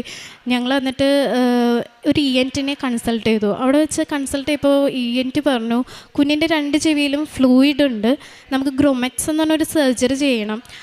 ആ സർജറി ചെയ്താൽ ആ ഫ്ലൂയിഡ് നമുക്ക് എടുത്ത് കളയാൻ പറ്റുള്ളൂ. പിന്നെ അവന് ഒരു ഹിയറിങ് ലോസ് വന്നിട്ടുണ്ട്, അപ്പോൾ അവന് ഹിയറിങ് എയ്ഡ് വെക്കേണ്ടി വരും. അപ്പോൾ ആ ഒരു 2 വയസ്സ് 2.5 വയസ്സെന്ന് പറഞ്ഞാൽ കുഞ്ഞ് സംസാരിച്ചിരുന്ന കുഞ്ഞ് ഒന്നും കേൾക്കാതായിട്ട് സംസാരം നിന്നുപോയി. കൊച്ചമ്മയെന്ന് വിളിക്കാത്തൊരവസ്ഥയായി മാറി. അപ്പോൾ ആ സമയത്ത് എനിക്കും എൻ്റെ ഹസ്ബൻഡിന് മാനസികമായിട്ട് ഭയങ്കര ബുദ്ധിമുട്ടായി. അപ്പം ഞങ്ങളുടെ ഒരു റിലേറ്റീവ് ഉണ്ട് അവിടെ. അപ്പോൾ റിലേറ്റീവും ഞാനുമായിട്ട് നോക്ക് എന്ന് പറഞ്ഞൊരു ചേർച്ച് ഉണ്ട് നമുക്ക് അയർലൻഡിൽ. ഇവിടെ മാതാവ് പ്രത്യക്ഷപ്പെട്ടൊരു ചർച്ചാണ്. അവിടെ ഒരു കുഞ്ഞിന്, ഡെഫായിട്ടുള്ളൊരു കുഞ്ഞിനെ മാതാവ് അനുഗ്രഹിച്ചിട്ടുള്ളൊരു ചേർച്ചാണ്. അപ്പം ഞങ്ങളവിടെ പ്രാർത്ഥിക്കാനായിട്ട് പ്രാർത്ഥിക്കാൻ ചെന്നപ്പോഴേക്കും എനിക്കും ചേച്ചി അപ്പം എന്നോട് പറയും, ചേച്ചി ഉടമ്പടി എടുത്തിട്ടുണ്ട്, ചേച്ചി അപ്പം എന്നോട് പറയുന്നുണ്ട് നീ ഉടമ്പടി എടുക്കുക. അപ്പം എനിക്കപ്പം മനസ്സിലിങ്ങനെ എടുക്കണ്ടേ എന്നുള്ളൊരു ചിന്താതിയിൽ നിൽക്കുകയാണ്. അപ്പോഴാണ് എനിക്കും ചേച്ചിക്കും മാത്രം ഒരു സുഗന്ധ അഭിഷേകം, എനിക്കും ചേച്ചിക്കും മാത്രം, ഇവർക്കാർക്കും കിട്ടിയില്ല. അപ്പോൾ എനിക്ക് എൻ്റെ മനസ്സിൽ തോന്നി ഉടമ്പടി എടുക്കാൻ വേണ്ടി മാതാവ് എന്നെ വിളിക്കണേ. അപ്പോൾ ഈ കുഞ്ഞിന് 6 മാസം ഉള്ളപ്പോൾ ഞാനിവിടെ മാതാവിനെ വന്ന് കാണിച്ചിട്ടുണ്ട്. പക്ഷെ അന്ന് ജസ്റ്റ് പ്രാർത്ഥിച്ചിട്ട് പോയി, ഉടമ്പടി ഒന്നും എടുത്തില്ല. അത് കഴിഞ്ഞിട്ട് ഞങ്ങളപ്പോൾ അവിടെ നിന്ന് അതിനു മുന്നേ എൻ്റെ അമ്മച്ചിനോട് ഞാൻ പറഞ്ഞു, അമ്മച്ചി ഒന്ന് വന്ന് ഉടമ്പടി എടുക്കുക. അപ്പോൾ അമ്മച്ചി വന്ന് ഉടമ്പടി എടുത്തു. എന്നിട്ടും അവിടെ നിന്ന് ഞാൻ ഓൺലൈൻ ഉടമ്പടി ജനുവരി 24 എടുത്തു, 2024. എന്നിട്ടും എൻ്റെ മനസ്സ് പറയാം, നീ തീർത്ഥാടന ഉടമ്പടി എടുക്കുക, നീ ഇങ്ങോട്ടേക്ക് വാ. അവിടെ നിന്ന് പ്രാർത്ഥിക്കുന്നുണ്ട്, എല്ലാം ചെയ്യുന്നുണ്ടെങ്കിലും ഒരു സമാധാനമില്ല മനസ്സിന്. കുഞ്ഞിനൊരു ഇമ്പ്രൂവ്മെൻ്റ് എനിക്ക് കാണാൻ പറ്റുന്നില്ല. അപ്പം ഞങ്ങൾ നാട്ടിലേക്ക് ഉടമ്പടി എടുക്കാനായിട്ട് മാർച്ചിൽ 9 ഇവിടെ വന്നു. ഞങ്ങൾ ഉടമ്പടി എടുത്തു. ആ സമയത്ത് ആ ഒരു സമയത്ത് തന്നെ കുഞ്ഞ് രാത്രി ഉറങ്ങത്തില്ല, എപ്പോഴും എഴുന്നേറ്റുകൊണ്ടിരിക്കും. അവനെ എഴുന്നേറ്റ് കരച്ചില്ല. രാത്രി ഞങ്ങൾ എടുത്തുകൊണ്ട് നടക്കണം, എല്ലാ ദിവസവും നടക്കണം. കുഞ്ഞ് ജനിച്ച കാലം തുടങ്ങിയാലേ അങ്ങനെയാണ്. അപ്പോൾ ഇവിടെ നമ്മൾ ഹോസ്പിറ്റലുകൾ, നല്ല ഹോസ്പിറ്റലുകളിൽ നമ്മൾ പോയിട്ടുണ്ടെങ്കിലും ഡോക്ടേഴ്സ് അത് കുഞ്ഞ് രാത്രി ഉറങ്ങില്ല, ചില കുട്ടികൾ അങ്ങനെയാണ്, അവർ വളരെ ഈസി ആയിട്ടാണ് വിടുന്നത്. പക്ഷേ ഒരു കുഞ്ഞിന് 3 വയസ്സായ ആ സമയത്ത് ഞങ്ങൾ വന്നപ്പോഴേക്കും ടെസ്റ്റ് ചെയ്തപ്പോൾ കുഞ്ഞിൻ്റെ അഡിനോയിഡ് ഫുള്ള് ഇരിക്കുക. അപ്പോൾ ഡോക്ടർ പറയുന്നത് പെട്ടെന്ന് സർജറി ചെയ്യണം. അപ്പോൾ ഞങ്ങൾ ഉടമ്പടി വന്ന് എടുത്തു. അപ്പോൾ കിട്ടിയ തൈലവും ഉപ്പും തേനും ഞാൻ എല്ലാ ദിവസവും അവന് ഭക്ഷണത്തിലൂടെയും എല്ലാ ദിവസവും പുരട്ടെ അങ്ങനെ ചെയ്തു. ഇന്ന് അവന് 5 വയസ്സായി. അവൻ ഇതുവരെയും അഡിനോയിഡിൻ്റെ സർജറി ചെയ്യേണ്ടി വന്നിട്ടില്ല. അവനിപ്പോൾ സംസാരിക്കുന്നുണ്ട്. ഹിയറിംഗ് എയ്ഡ് വെച്ചിട്ടുണ്ട്, എന്നാലും അവൻ സംസാരിക്കുന്നുണ്ട്. ഒരു 3 വയസ്സ് വരെ ഒന്ന് സംസാരിച്ചിട്ട് അമ്മയെന്ന് പോലും വിളിക്കാത്ത കുഞ്ഞ് ഇപ്പം ഇംഗ്ലീഷ് നന്നായിട്ട് സംസാരിക്കുന്നുണ്ട്. ഇതിന് അമ്മ മാതാവിന് 1000 നന്ദി. പിന്നെ എനിക്ക് പറയാനുള്ള മറ്റൊരു അത്ഭുതം എന്ന് പറയുന്നാൽ, എനിക്ക് ആ സമയത്ത് ഞങ്ങൾ മാറിയ സമയത്ത് എനിക്ക് എന്നും തൊണ്ടവേദന വരുമായിരുന്നു. അതും തൊണ്ടവേദന പനി. അതിൻ്റെ റൂട്ട് കോസ് എന്താണെന്ന് അവിടുത്തെ ഡോക്ടേഴ്സ് ഒന്നും പറയുന്നില്ല, ജസ്റ്റ് തൊണ്ടവേദന പനി. ഇവിടെ വന്ന് തന്നെ ടെസ്റ്റ് ചെയ്തപ്പോൾ ടോൺസിൽ സർജറി ചെയ്യാൻ പറഞ്ഞു. ഇതുപോലെ തന്നെ ഞാൻ മാതാവിൻ്റെ ഉപ്പും തൈലവും എല്ലാ ദിവസവും പുരട്ടി. ഇപ്പോൾ 2 വർഷം ആയി. ഞാൻ സർജറി ഒന്നും ചെയ്യാതെ തന്നെ പോകുന്നുണ്ട് മുന്നോട്ട്. ഇത് മാതാവിൻ്റെ ഒരു അനുഗ്രഹമാണെന്ന് ഞാൻ വിശ്വസിക്കുന്നു. പിന്നെ ഞാൻ കുഞ്ഞിന് 3 വയസ്സായ സമയത്ത് ഞങ്ങളിവിടെ 5-6 മാസം നിൽക്കേണ്ടി വന്നു. ഹസ്ബൻഡ് പോയി ട്രീറ്റ്മെൻറ്റിനും കാര്യങ്ങൾക്കായിട്ട് ഞാൻ 5-6 മാസം ഇവിടെ നിന്നു. ഇവിടെ നിന്ന സമയത്ത് ഞാൻ എന്താ ചെയ്തതെന്ന് വെച്ചാൽ, ഞാൻ ടീച്ചറായിട്ടാണ് ഇവിടെ വർക്ക് ചെയ്തിരുന്നത് നാട്ടിൽ. ആ സമയത്ത് ഞാൻ അയർലൻഡിൽ ടീച്ചറാകാൻ വേണ്ടി ഒരു രജിസ്ട്രേഷന് വേണ്ടി അപ്ലൈ ചെയ്തു. ആ സമയത്ത് അപ്ലൈ ചെയ്ത് ഞാൻ ഇതിൻ്റെ ഇടയിൽ ഈ 5-6 മാസത്തിനിടെ 3 പ്രാവശ്യം കൃപാസനം വന്ന് വിസിറ്റ് ചെയ്തു. അപ്പോൾ ഓരോ ദിവസം ഞാൻ തിരിച്ച് വീട്ടിൽ ചെല്ലുമ്പോൾ എനിക്ക് മെയിലിൻ്റെ രൂപത്തിൽ ഫസ്റ്റ് വന്ന് തിരിച്ചു പോയപ്പോൾ എനിക്ക് എൻ്റെ രജിസ്ട്രേഷൻ കിട്ടി. അതൊരു കുറച്ച് നാളത്തെ പ്രോസസ്സാണ്, എന്നാലും ഒരു 5-6 മാസം കഴിഞ്ഞപ്പോഴേക്കാണ് എനിക്കത് കിട്ടിയത്. എന്നാൽ രജിസ്ട്രേഷൻ കിട്ടി. പിറ്റേ പ്രാവശ്യം ഞാൻ വന്നു പോയപ്പോൾ എനിക്ക് ഒരു എക്സാം അവിടുത്തെ എനിക്ക് പാസ്സാക്കാൻ പറ്റി. അതുപോലെ 3ാമത്തെ പ്രാവശ്യം ഞാൻ വന്ന് തിരിച്ച് വീട്ടിൽ ചെന്നപ്പോൾ എനിക്ക് ഒരു ഇൻ്റർവ്യൂവിനെ അക്സെപ്റ്റ് ചെയ്തു അയർലൻഡിൽ. അപ്പോൾ എനിക്കത് ഭയങ്കര സന്തോഷമായി. കാരണം നമ്മൾ നാട്ടിൽ നിന്ന് നേഴ്സുമാരെ IT-കാരെയൊക്കെ റിക്രൂട്ട് ചെയ്ത് കൊണ്ടുപോകും, പക്ഷേ ടീച്ചർമാരെ എടുക്കൽ വളരെ റെയർ ആയിട്ടുള്ള കാര്യം ഞാൻ ഇതുവരെ കേട്ടിട്ടില്ല. അപ്പോൾ എനിക്ക് അപ്ലൈ ചെയ്തു, എനിക്ക് കിട്ടി. ഞാനപ്പം കിട്ടി 2 മാസം കഴിഞ്ഞ് ഒക്ടോബറിൽ സ്കൂളിൽ അയർലൻഡിൽ ഒരു സെക്കൻഡറി സ്കൂളിൽ ഞാനൊരു മാത്സ് ടീച്ചറായിട്ട് ജോയിൻ ചെയ്തു. ആ ജോലി 2 മാസത്തേക്കാണ് എനിക്ക് കിട്ടിയതെങ്കിലും ആ കിട്ടി 2 മാസം തികയുന്നതിന് മുമ്പ് അടുത്ത സ്കൂളിൽ ഞാൻ ഇൻ്റർവ്യൂ അറ്റൻഡ് ചെയ്ത് എനിക്ക് അടുത്ത സ്കൂളിലും ഒരു ദിവസം പോലും ഞാൻ വീട്ടിലിരിക്കേണ്ടി വന്നില്ല. പിറ്റേ ദിവസം തന്നെ ഞാൻ വേറൊരു സ്കൂളിൽ ജോയിൻ ചെയ്തു, അവിടെയും ടീച്ചറായിട്ട് ജോയിൻ ചെയ്തു. എന്നാലും ആ സമയത്തും ഇടയ്ക്ക് ഒരു തൊണ്ടക്ക് ഇങ്ങനെ ഒരു പ്രശ്നം വരും, ടോൺസിലിൻ്റെ. അപ്പം ഞാൻ ആ സമയത്ത് ഞാൻ മാതാവിനോട് പ്രാർത്ഥിച്ചു, മാതാവേ എനിക്ക് ഇടയ്ക്ക് തൊണ്ടക്ക് പ്രശ്നം വരുന്നുണ്ട്. കാരണം 10-30 പിള്ളേരുണ്ടാവും ഒരു ക്ലാസ്സിൽ. നമ്മുടെ ഇവിടുത്തെ പോലത്തെ പിള്ളേരല്ല, അവിടുത്തെ ഇച്ചിരി ഹാൻഡിൽ ചെയ്യാൻ കുറച്ച് ബുദ്ധിമുട്ടാണ്. അപ്പം ഞാൻ മാതാവിനോട് പറഞ്ഞു, മാതാവ് എനിക്ക് തൊണ്ടക്ക് ഒരു പ്രശ്നം വരുന്നുണ്ട്, എനിക്കൊരു ഇച്ചിരി കൊച്ചുങ്ങൾ കുറവുള്ള ക്ലാസ്സിൽ ഒരു ടീച്ചറായിട്ടുള്ള ഒരു പൊസിഷൻ തരാമോ? അപ്പോഴാണ് എൻ്റെ സ്കൂളിൽ റിസോഴ്സ് ടീച്ചർ എന്ന് പറഞ്ഞൊരു പോസ്റ്റ് ഉണ്ട് എല്ലാ സ്കൂളിലും. അത് ഒരു 5 പോസ്റ്റൊക്കെ ഉണ്ടാവുള്ളൂ. അപ്പോൾ അതിലൊരു ന്യൂ വേക്കൻസി വന്നിട്ട് എന്നെ ആ ഇതിലേക്ക് പ്രിൻസിപ്പൾ അക്സെപ്റ്റ് ചെയ്യുകയാണ്. അപ്പോൾ ഞാൻ കഴിഞ്ഞ ഒരു വർഷം മൊത്തം ആ റിസോഴ്സ് ടീച്ചറായിട്ടാണ് ആ സ്കൂളിൽ നിന്നത്. ഇപ്പം നെക്സ്റ്റ് ഇയറിലേക്കും എനിക്ക് ആ റിസോഴ്സ് ടീച്ചറായിട്ട് കണ്ടിന്യൂ ചെയ്യാനായിട്ട് മാതാവ് എനിക്കൊരു അനുഗ്രഹം നൽകി. എന്നെ സംബന്ധിച്ചിടത്തോളം ഇത് വലിയൊരു അനുഗ്രഹമാണ്. പിന്നെ എൻ്റെ ഹസ്ബൻഡ് നാട്ടിൽ അത്യാവശ്യം കുറേ 5-6 വർഷത്തോളം കാറൊക്കെ ഓടിച്ചിരുന്ന ഒരു നല്ല വ്യക്തിയായിരുന്നു. നല്ല കോൺഫിഡൻ്റ് ആയിരുന്നു കാർ ഓടിക്കാനായിട്ട്. പക്ഷേ നാട്ടിൽ നിന്ന് അയർലൻഡിൽ ചെന്ന് അവിടെ ലൈസൻസിന് അപ്ലൈ ചെയ്ത് ഫസ്റ്റ് ട്രയൽ തന്നെ പുള്ളി ഫെയിലായി. അപ്പം സെക്കൻഡ് ട്രൈക്ക് പോയപ്പോൾ ഞാൻ മാതാവിൻ്റെ കാശ് രൂപം കയ്യിൽ കൊടുത്തു. എന്നിട്ട് ഞാൻ പറഞ്ഞു, മാതാവിൻ്റേതാണ് ഇത് കിട്ടിയതെന്ന് കാണിക്കാൻ എനിക്ക് എന്തെങ്കിലും ഒരു പ്രൂഫ് വേണം എന്നുള്ള രീതിയിൽ പ്രാർത്ഥിച്ചായിരുന്നു. അപ്പം അവിടെ ചെന്ന് സെക്കൻഡ് ട്രയൽ പുള്ളിക്ക് കിട്ടിയ ഇൻസ്പെക്ടറിൻ്റെ പേര് മറിയം എന്ന് പറഞ്ഞ ഒരു ലേഡി ആയിരുന്നു. അത് മാതാവിൻ്റെ ഒരു അനുഗ്രഹമായിട്ട് ഞാൻ വിശ്വസിക്കുന്നതാണ്. പിന്നെ ഞങ്ങൾക്കുള്ള മറ്റൊരു അനുഗ്രഹം എന്ന് പറയുന്നാൽ ഞങ്ങൾക്ക് അയർലൻഡിൽ ഒരു ഭവനം വാങ്ങാൻ സാധിച്ചു എന്നുള്ളതാണ്. ഞങ്ങളത് സെയിൽ അഗ്രീഡ് ആക്കിയിട്ടുണ്ട്. നെക്സ്റ്റ് മന്ത് ഞങ്ങൾ പുതിയ വീട്ടിലേക്ക് മാറുകയാണ്. അതും ഞങ്ങൾക്കൊരു എല്ലാവർക്കും സാധാരണ എന്തെങ്കിലും പ്രശ്നങ്ങൾ ഡോക്യുമെൻറ്റ്സിൽ ഡിലേയും കാര്യങ്ങളൊക്കെ വന്നു. ഞങ്ങൾക്ക് അങ്ങനെ ഡിലേയോ കാര്യങ്ങളോ ഒന്നും വന്നിട്ടില്ല. ഉടമ്പടിക്ക് ശേഷം എൻ്റെ ജീവിതത്തിലെ തടസ്സങ്ങളെല്ലാം മാറിയതായിട്ട് എനിക്ക് തോന്നി. ഉടമ്പടിക്ക് മുമ്പ് എല്ലാത്തിനും തടസ്സങ്ങളായിരുന്നു, എന്നും സങ്കടങ്ങളായിരുന്നു. പക്ഷേ ഉടമ്പടി എടുത്തതിന് ശേഷം എൻ്റെ ജീവിതത്തിലുണ്ടായ മാറ്റം എന്ന് പറഞ്ഞാൽ എന്നൊരു സന്തോഷം. ഉടമ്പടിക്ക് ശേഷം ഞാൻ പ്രാർത്ഥിച്ചിട്ടില്ല, എനിക്ക് ഇവന് വേണ്ടിയിട്ടോ എനിക്ക് ഇന്നത് വേണം അങ്ങനെയൊന്നും ഞാൻ പ്രാർത്ഥിച്ചിട്ടില്ല. എങ്കിലും എനിക്കെല്ലാം തക്ക നേരത്ത് മാതാവെല്ലാം ഒരുക്കി തന്നിരുന്നു. പിന്നെ പ്രേക്ഷിത പ്രവർത്തനം എന്ന് പറയാനായിട്ട് ഞങ്ങൾ ചെയ്തതെന്ന് വെച്ചാൽ ഇവിടെ വൃദ്ധസഹനങ്ങളിലും അനാഥ കുട്ടികളുടെ ആലയങ്ങളിൽ ഞങ്ങൾ പൈസ അയച്ചു കൊടുക്കാറുണ്ട്.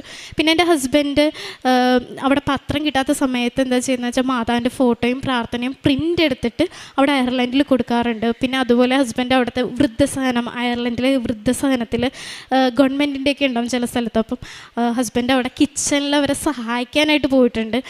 ഇതൊക്കെയാണ് ഞങ്ങൾ പ്രേക്ഷിത പ്രവർത്തനങ്ങളായിട്ട് ചെയ്തിട്ടുള്ളത്. ഞങ്ങളുടെ ജീവിതത്തിൽ കിട്ടിയ എല്ലാ അനുഗ്രഹങ്ങൾക്കും ദൈവത്തിനും അമ്മ മാതാവിനും 1000 നന്ദി.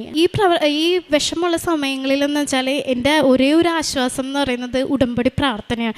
ഉടമ്പടി പ്രാർത്ഥന, അച്ഛൻ്റെ പ്രസംഗം, അച്ഛൻ പറയുന്ന കാര്യങ്ങളും മറ്റുള്ള ആളുകൾ പറയുന്ന സാക്ഷ്യങ്ങളും അതൊക്കെ കേട്ടാണ് എനിക്കൊരു മരുന്ന് പോലെ. കാരണം ഞങ്ങളൊരു ആ ഒരു സമയത്തെന്ന് പറഞ്ഞാൽ കുഞ്ഞിൻ്റെ ആ പ്രശ്നങ്ങളുണ്ടായ സമയങ്ങളൊക്കെ ഒരു ഡിപ്രഷൻ പോലെയൊക്കെ ആയിരുന്നു. അപ്പോൾ ആ സമയത്ത് എൻ്റെ ഒരു സമാധാനം, എനിക്കൊരു മാനസികമായ ഒരു സ്റ്റെബിലിറ്റി കിട്ടുന്നത് അച്ഛൻ്റെ പ്രസംഗങ്ങൾ കേൾക്കുന്നതിലൂടെയും ആളുകളുടെ സാക്ഷ്യങ്ങൾ കേൾക്കുന്നതിലൂടെയുമായിരുന്നു.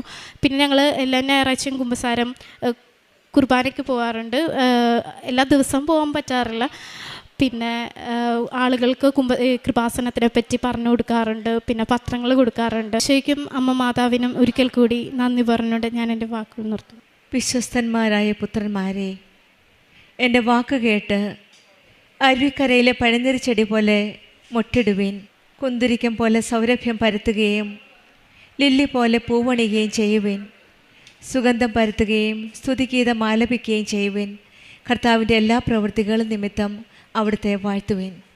പ്രഭാഷകൻ്റെ പുസ്തകം 39 അധ്യായം 13-14 വചനങ്ങളാണ്. ഉടമ്പടിയുടെ പ്രധാന ആഹ്വാനം തന്നെ ദൈവത്തോടുള്ള വിശ്വസ്തതയും പ്രാർത്ഥനയും മാനസാന്തരവും വിശുദ്ധ ജീവിതവുമാണ്. ഉടമ്പടി അനുഗ്രഹങ്ങൾ ലഭിക്കുന്നത് ദൈവകൃപയാലാണ്.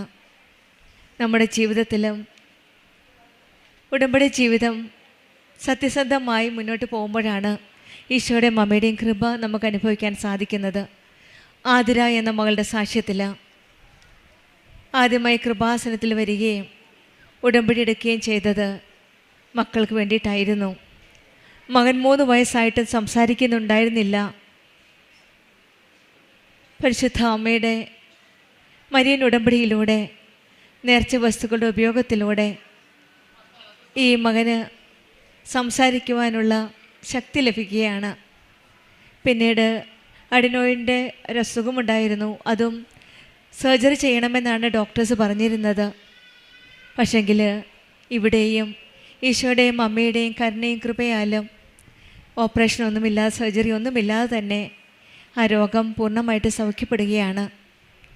പിന്നീട് ഈ മകൾ പറഞ്ഞത് ടോൺസിൽ സർജറി ചെയ്യേണ്ടി വരുമെന്നാണ് ഡോക്ടേഴ്സ് പ്രിസ്ക്രൈബ് ചെയ്തത്. അവിടെയും ഉടമ്പടി നേർച്ച വസ്തുക്കളായ ഉടമ്പടി തൈലവും ഒക്കെ തേച്ച് വിശ്വാസ പ്രമാണം ചൊല്ലി ഉപയോഗിച്ചതിൻ്റെ ഫലമായിട്ട് ആ സർജറിയും ക്യാൻസലാവുകയാണ്. പിന്നീട് അയർലൻഡിൽ ഒരു ജോലിക്ക് വേണ്ടിയിട്ടാണ്. ഇൻ്റർവ്യൂവിന് പോകുമ്പോഴെല്ലാം ഈശോയുടെയും അമ്മയുടെയും സാന്നിധ്യത്തോട് പ്രാർത്ഥനയോട് കൂടിയാണ് പോകുന്നത്.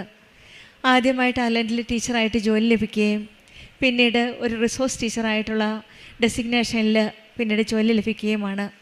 അങ്ങനെ ജോലി കണ്ടിന്യൂ ചെയ്തു.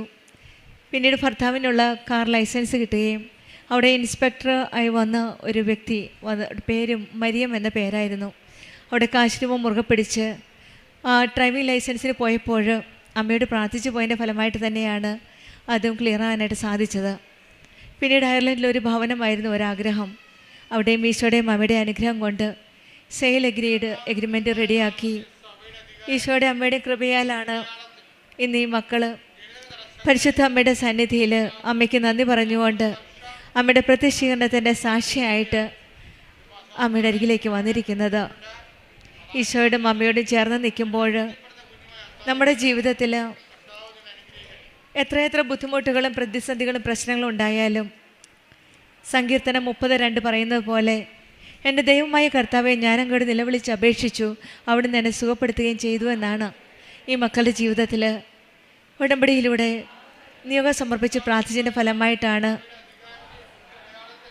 ആ രോഗങ്ങളിൽ നിന്ന് രോഗസൗഖ്യം ലഭിച്ച് ഈശോയും അമ്മയും ഈ മക്കളെ ഇന്ന് അമ്മയുടെ സാക്ഷികളാക്കി തീർത്തത്. കൃപാസനം അമ്മ ഈശോയുടെ സന്നിധിയിലേക്ക് നമ്മെ നയിക്കുന്ന ഒരമ്മയാണ്. നമ്മൾക്ക് നിലവിളിയോടെ കണ്ണീരോടെ അമ്മയുടെ ആലയത്തിൽ വന്ന് ഈ പുണ്യഭൂമിയിൽ വന്ന് കണ്ണീരോടെ പ്രാർത്ഥിക്കുമ്പോൾ നമ്മുടെ പ്രാർത്ഥന കേൾക്കുന്ന ആ ദൈവത്തിൻ്റെ കരങ്ങളിലേക്കാണ് കൃപാസനം അമ്മ നമ്മെ കരം പിടിച്ച് നയിക്കുന്നത്. നമ്മുടെ ജീവിതവും മറ്റുള്ളവർക്ക് ആത്മീയ സുഗന്ധമായി മാറുവാനും കൃപയിലും വിശ്വസ്തതയിലും ഉടമ്പടി ജീവിതം നയിച്ച് ദൈവത്തെ മഹത്വപ്പെടുത്തുവാനുള്ള അനുഗ്രഹത്തിനായി നമുക്കും പ്രാർത്ഥിക്കാം. ആതിര ജോസഫിനും കുടുംബത്തിനും ലഭിച്ച ഈ വലിയ അനുഗ്രഹങ്ങൾ ഈശോയ്ക്കും മാതാവിനും 1000 നന്ദി പറയുന്നു. എൻ്റെ പേര് ജിനി ജോഫി, പെരിങ്ങോട്ടുകര സെൻറ്റ് മേരീസ് യൂണിറ്റിലാണ് ഇടവകാംഗം. പിന്നെ ഞാൻ 2024 ഫെബ്രുവരി 20 ആദ്യമായി ഉടമ്പടി എടുത്തത്. 2024 ഞാൻ ഇറ്റലിയിലേക്ക് പോകാനായിട്ട്, മേമയുടെ മോൻ ഇറ്റലിയിലുണ്ട്, അപ്പോൾ അവൻ ഒരു ജോലിയുടെ കാര്യത്തിനായിട്ട് ജിൻ ചേച്ചിക്ക് കൊടുക്കട്ടെ എന്ന് ചോദിച്ചപ്പോൾ ഞാൻ കൊടുത്തോളാൻ പറഞ്ഞു. അപ്പോൾ 24 അപേക്ഷ കൊടുത്തിരുന്നു. അത് കഴിഞ്ഞ് അത് ഒന്നും അതിൻ്റെ ഒരു റിപ്ലൈ ഒന്നും വന്നിരുന്നില്ല. 25 വീണ്ടും അതിന് ഒരു അപേക്ഷ കൊടുത്തു. ആ സമയത്ത് ഞാൻ ഇവിടേക്ക് ഉടമ്പടി പുതുക്കാനായിട്ട് വന്നിരിക്കുന്ന സമയത്ത് ഞാൻ ഇവിടേക്ക് കയറി വന്നിരിക്കുമ്പോൾ തന്നെ എനിക്ക് ഒരു മുല്ലപ്പൂവിൻ്റെ മണം വരികയും മാതാവിൻ്റെ കൂടെയുള്ള പോലെ എനിക്കൊരു തോന്നലും ഉണ്ടാവുകയും ചെയ്തിരുന്നു. ആ സമയത്ത് തന്നെ ഉടമ്പടി പുതുക്കലിന് എനിക്ക് മാതാവിന് ഉടമ്പടിയിൽ കൂടെ കൊണ്ടുപോകാനുള്ള ഒരു ഭാഗ്യവും കിട്ടി. അപ്പോൾ ഞാൻ ഉറച്ച് വിശ്വസിച്ചിരുന്നു മാതാവ് എനിക്ക് ഈ ഇറ്റലിയിലത്തെ ജോലി എനിക്ക് തരുമെന്ന് ഞാൻ പൂർണ്ണമായും വിശ്വസിച്ചു. അത് കഴിഞ്ഞ് ഒരു വർഷം കഴിഞ്ഞിട്ടും അതിനൊരു റിപ്ലൈ ഉണ്ടായിരുന്നില്ല. അപ്പോൾ ഞാൻ കൂടുതലും കഠിനമായി എൻ്റെ ഉടമ്പടി കറക്റ്റല്ലാന്ന് എനിക്ക് തോന്നി. ഞാൻ ഒന്നും കൂടിയും കുർബാന, കുമ്പസാരം, ബൈബിൾ വായന, കാരുണ്യ പ്രവൃത്തികളൊക്കെ ഇത്തിരി കൂടിയും കൂടുതലായിട്ട് ഞാൻ ചെയ്യാൻ തുടങ്ങി, കറക്റ്റായിട്ട് ചെയ്തു തുടങ്ങിയിരുന്നു. പിന്നെ ഞാൻ 4:30 ഞാനും ഹസ്ബൻഡും മാത്രമാണ് വീട്ടിലുള്ളത്.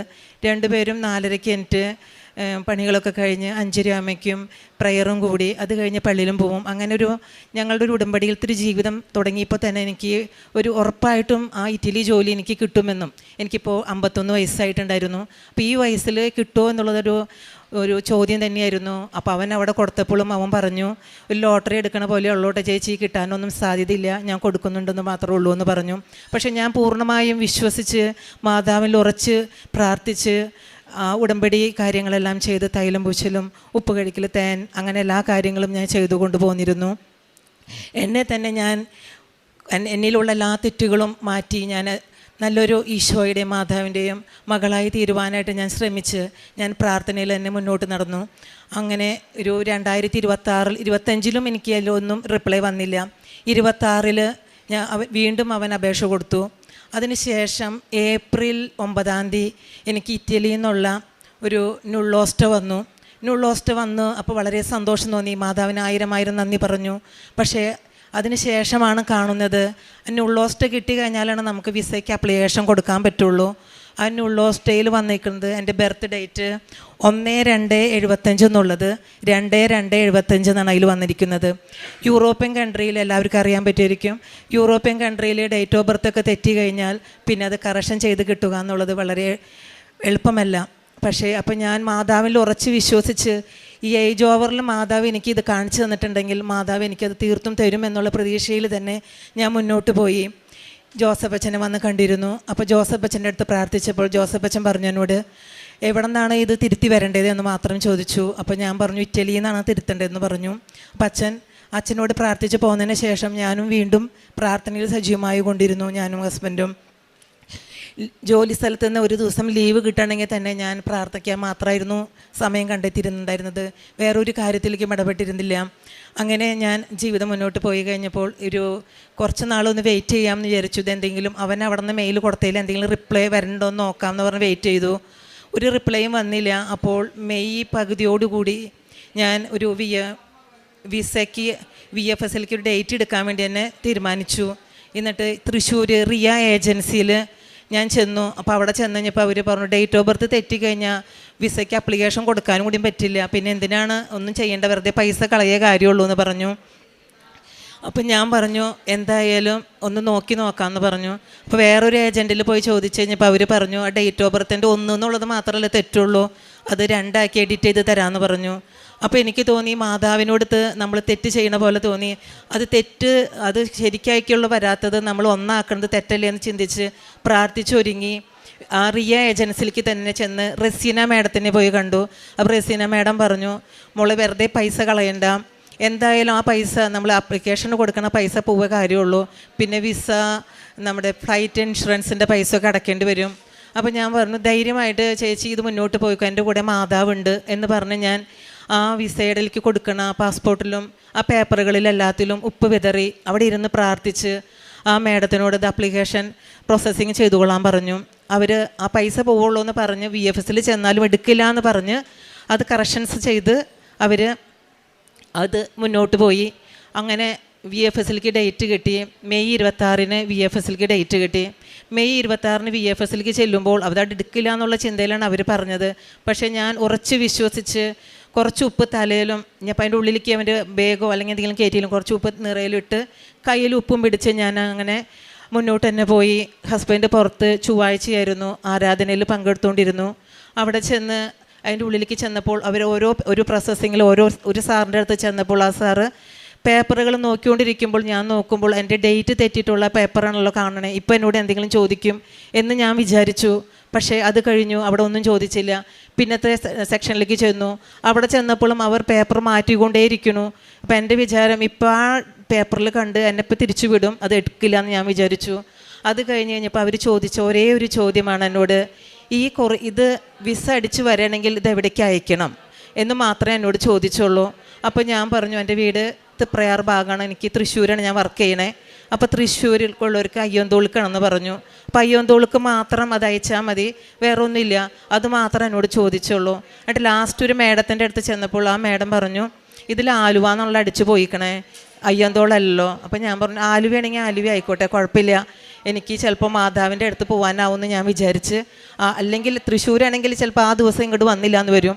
അങ്ങനെ വിചാരിച്ച് ഞാൻ അതും സന്തോഷത്തോടെ സ്വീകരിച്ച് പ്രാർത്ഥനയിൽ മുന്നോട്ട് പോയി. കൃപാസനത്തിൻ്റെ ആ ഉപ്പും പ്രാർത്ഥനയും വിശ്വാസ പ്രമാണം ചൊല്ലി ഞാൻ മുന്നോട്ട് പോയി. അത് കഴിഞ്ഞ് ഞാൻ വീട്ടിലേക്ക് വന്നതിന് ശേഷം ഒരു 4 ദിവസം കഴിഞ്ഞപ്പോൾ മെയ് 30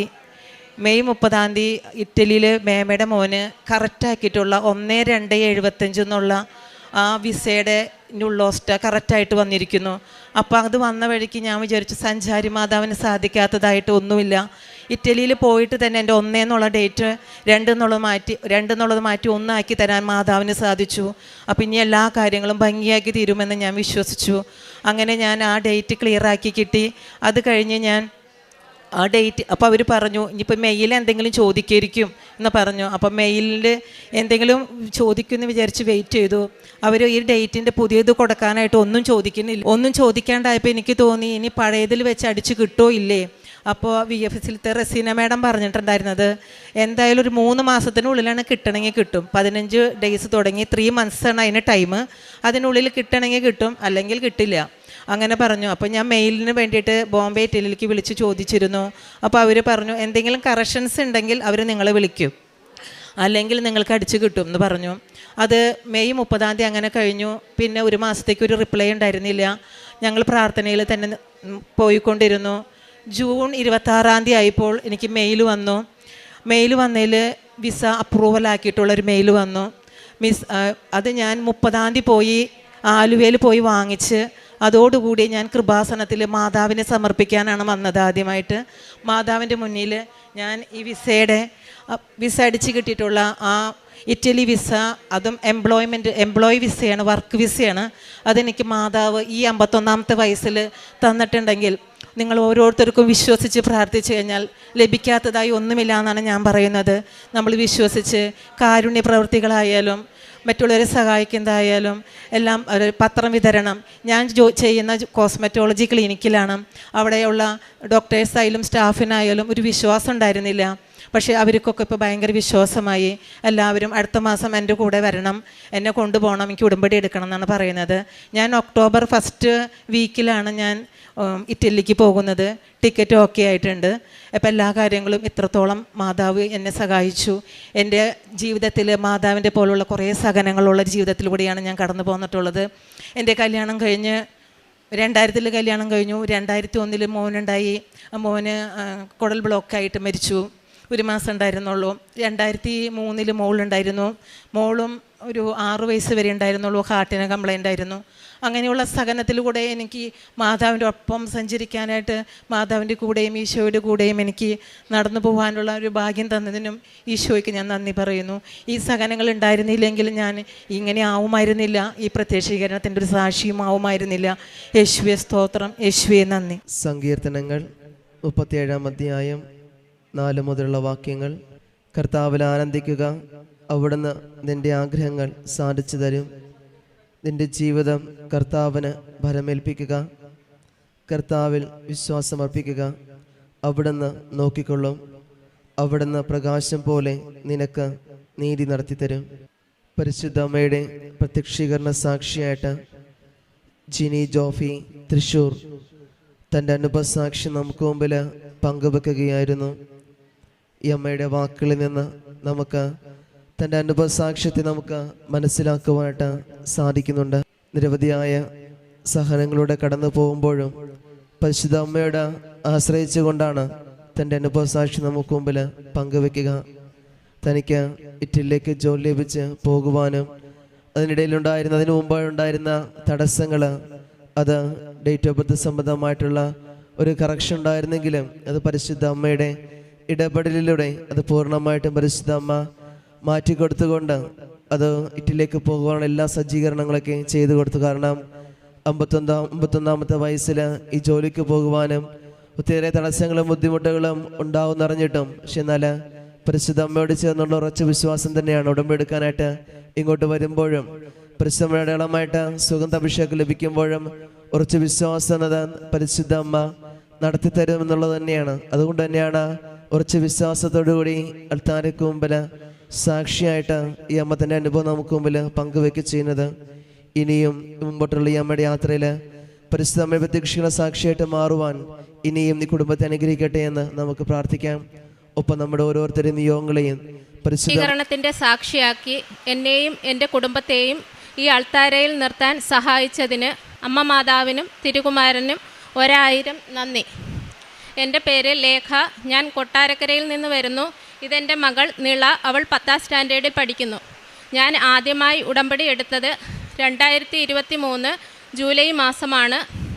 ഉടമ്പടി എടുക്കാൻ ഉണ്ടായ കാര്യമെന്ന് പറയുന്നത് ഹസ്ബൻഡിൻ്റെ മദ്യപാനം മാറിക്കിട്ടുന്നതിന് വേണ്ടിയായിരുന്നു.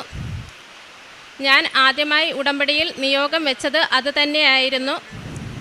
കുറേ വർഷം കൊണ്ട് മദ്യപാനത്തിന് എൻ്റെ കാര്യം കൊണ്ട് ബുദ്ധിമുട്ടുകയായിരുന്നു. കുടുംബജീവിതത്തിൽ കുറേ പ്രശ്നങ്ങൾ വരികയും ഒരു 15 വർഷം കൊണ്ട് ബുദ്ധിമുട്ടുകൾ ഉണ്ടായിരുന്നു.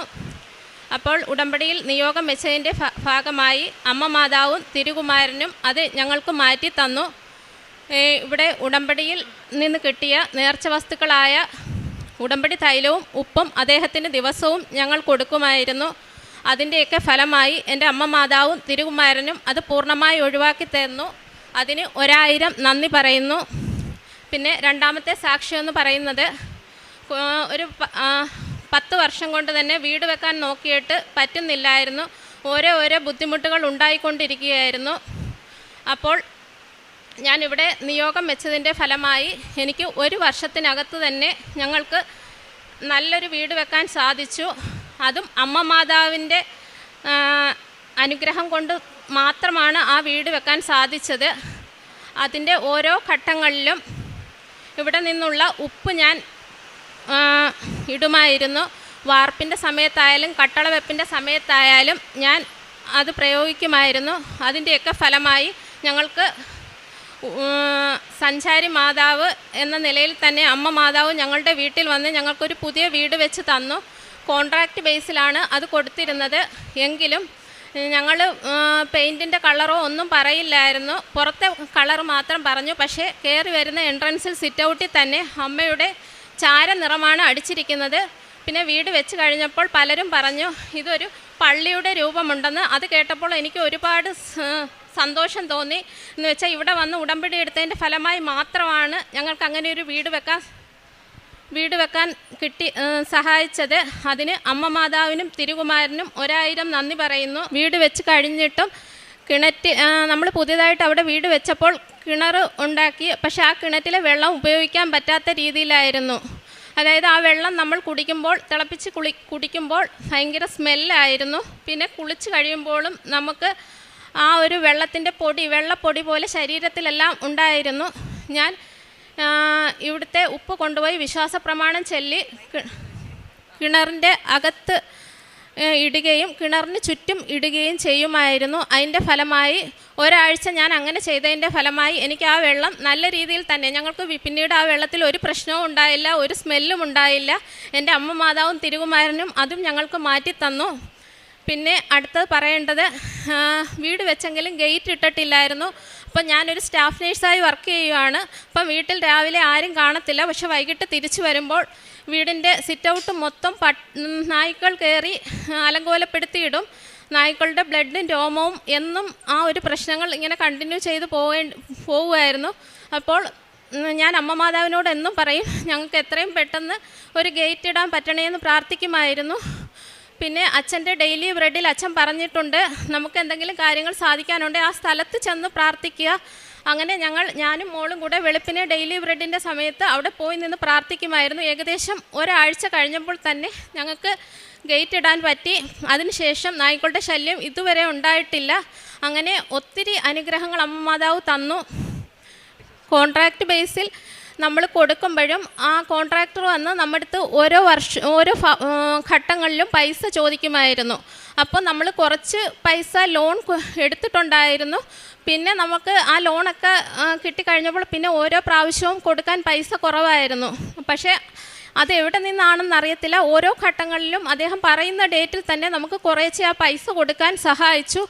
അതൊക്കെ എൻ്റെ അമ്മ മാതാവ് നടത്തി തന്നതാണെന്ന് ഞാൻ പൂർണ്ണമായി വിശ്വസിക്കുന്നു. പിന്നെ മോളുടെ പഠിത്ത കാര്യം അവൾ തന്നെ പറയും. ആ പഠിത്ത കാര്യത്തിൽ അവൾക്ക് ഒത്തിരി സഹായം എൻ്റെ അമ്മ മാതാവ് നടത്തി തന്നു. പിന്നെ ഞാൻ സ്റ്റാഫ് നേഴ്സായിട്ട് വർക്ക് ചെയ്യുന്നതുകൊണ്ട് തന്നെ ഞാൻ ഗവൺമെൻറ് എംപ്ലോയി ആണ്. അപ്പോൾ നമുക്കത് 3 വർഷം കൂടുമ്പോൾ അവിടുന്ന് ട്രാൻസ്ഫറായി പോകണം. അപ്പം